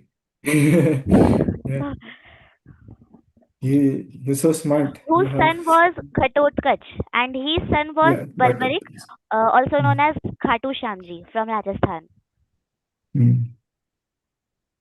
Where did you learn all of this? I'm curious. Actually, from these astrology, numerical, and these things, I always learned from my mother. Oh, These are wow. all questions I came to my mind from my mother's teaching that she taught me about Khatu Shamji, Barbarik, Vishnu ji, and this all learn Gita classes are introduced to me by my mother. Wow. Very nice. Very good. Thank you. Like, anyone else has questions? रुक जाओ. So now no questions. Oh, one. Prastha. Please, Rastaji? video on, please.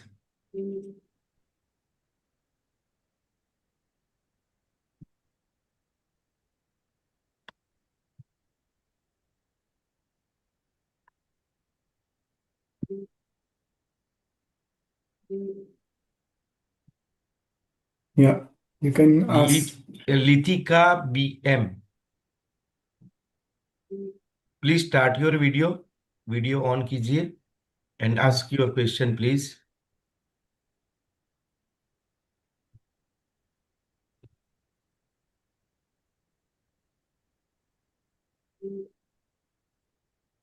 What happened? Maybe we can still unmute without camera. Yeah. Can you turn your camera on, Likita ji? Wait. Should I unmute? Someone is asking in a chat box. Please ask your question in chat box also.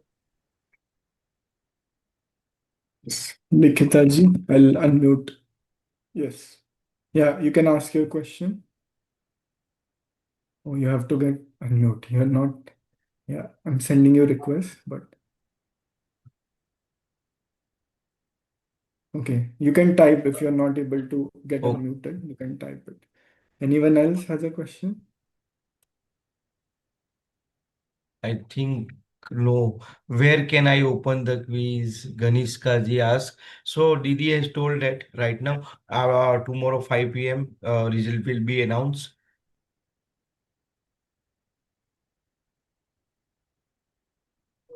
Unmute not working. Isang. Yeah. You Okay, can I am type your question if you're not able Prastha to. ji, Litika ji, please type your question if you are not unmuting yourself. I have give a command to you. You can unmute yourself.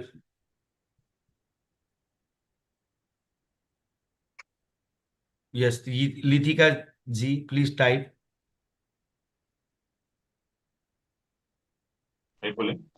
Oh.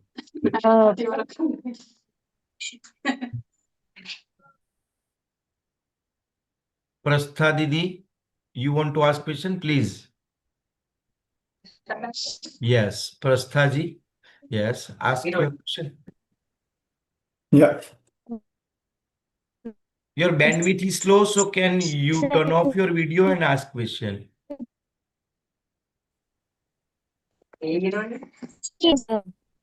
Yes. Yeah. Can you ask your question?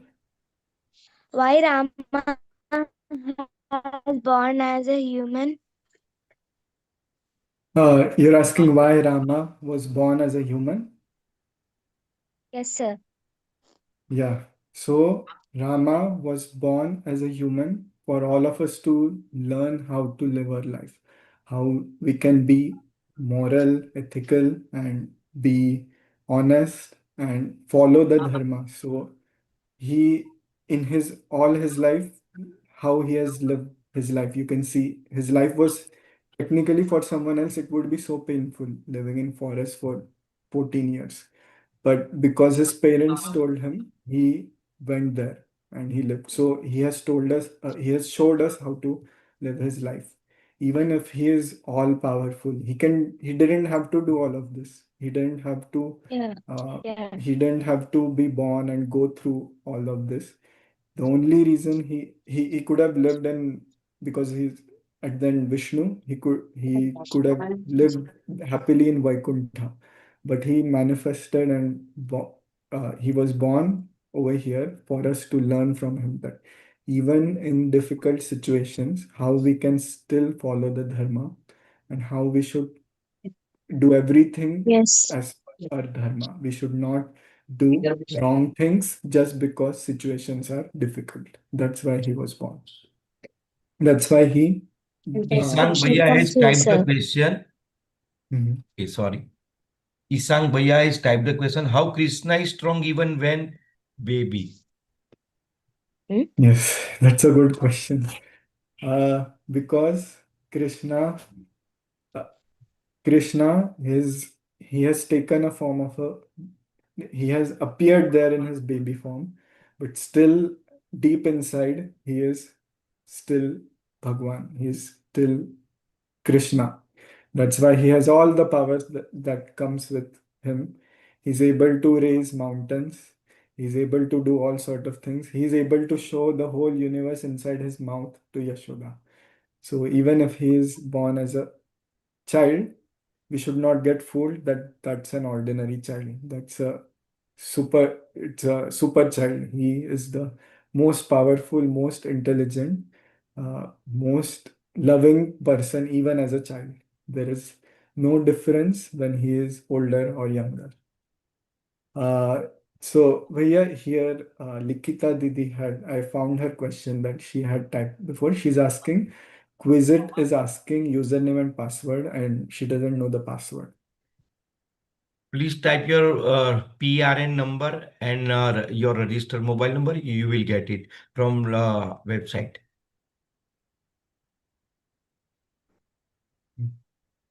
Any questions? Sai Joshi ji, please.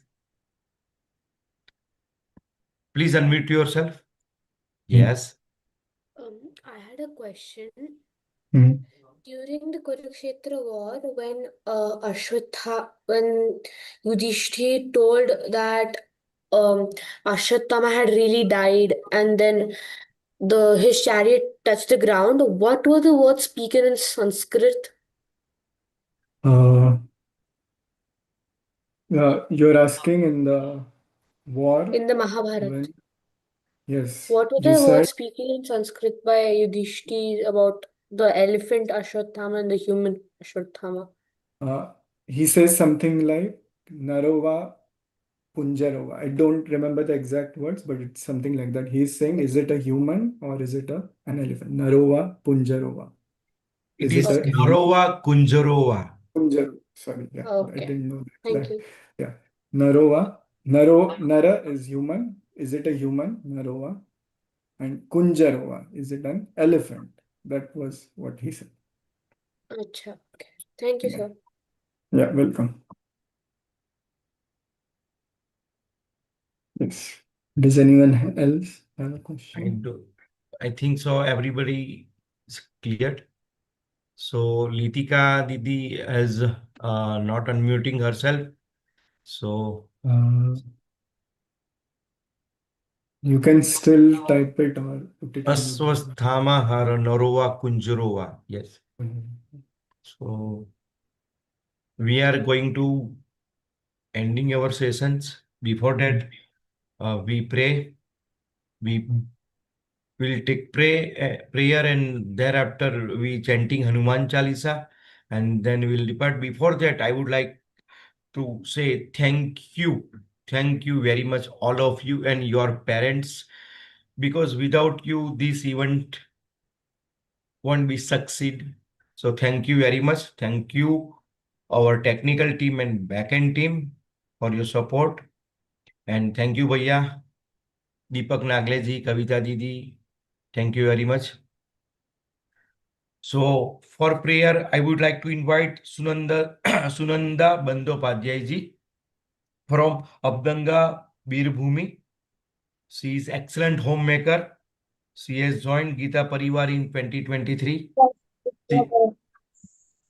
She is doing seva. And welcome Didi for prayer. योगेशं सच्चिदानन्दं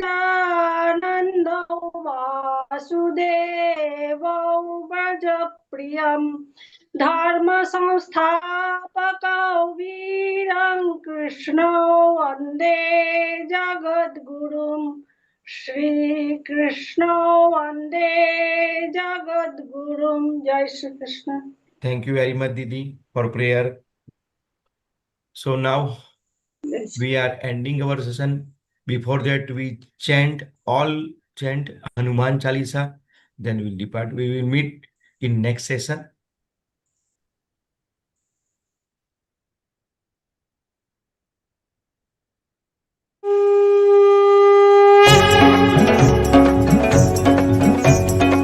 गुरु चरण सरोज रज निज मन मुकुर सुधारी बरन रघुबर बिमल जसु जो दायक फलचारी बुद्धिहीन तनु जानिके सुमिरौ पवन कुमार बल बुद्धि विद्या देहु मोहि हरहु कलेश विकार।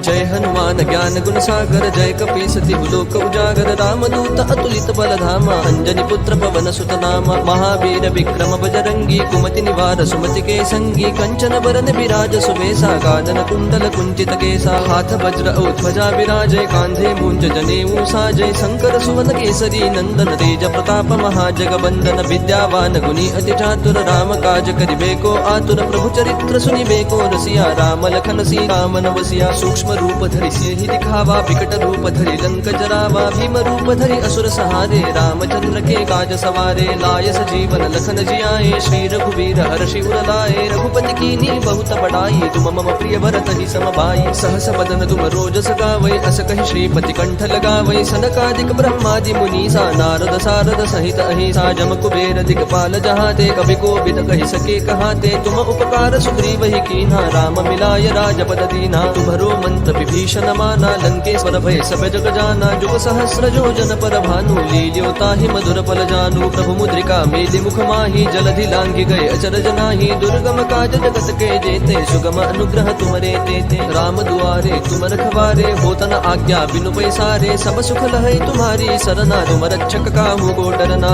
आपन तेज समारो आपै तीनों लोक हाकते कापै भूत पिशाच निकट नहीं आवै महावीर जब नाम सुनावै नासै रोग हरै सब पीरा जपत निरंतर हनुमत बीरा संकट ते हनुमान छुड़ावै मन क्रम वचन ध्यान जो लावै सब पर राम तपस्वी राजा जिनके काज सकल तुम साजा और मनोरथ जो कोई लावै सोई अमित जीवन फल पावै चारों जुग प्रताप तुम्हारा है प्रसिद्ध जगत उजियारा साधु संत के तुम रखवारे असुर निकंदन राम दुलारे अष्ट सिद्धि नो निधि के दाता असबर दीन जानकी माता राम रसायन तुम्हारे पासा सदा रहो रघुपति के दासा तुम्हारे भजन राम को पावै जन्म जन्म के दुख बिसरावै अंत काल रघुवर पुर जाई जहाँ जन्म हरि भक्त कहाई और देवता चित्तन धरई हनुमत से सर्व सुख करई संकट कटई मिटई सब पीरा जो सुमिरई हनुमत बलबीरा। जय जय जय हनुमान गोसाई कृपा करहु गुरुदेव की नाई जो सत बार पाठ कर गोई छूट ही बंदी महासुख होई जो यह पढ़ हनुमान चालीसा होय सिद्धि साखी गौरी सा तुलसीदास सदा हरि चेरा की जय नाथ हृदय महडेरा पवन तनय संकट हरन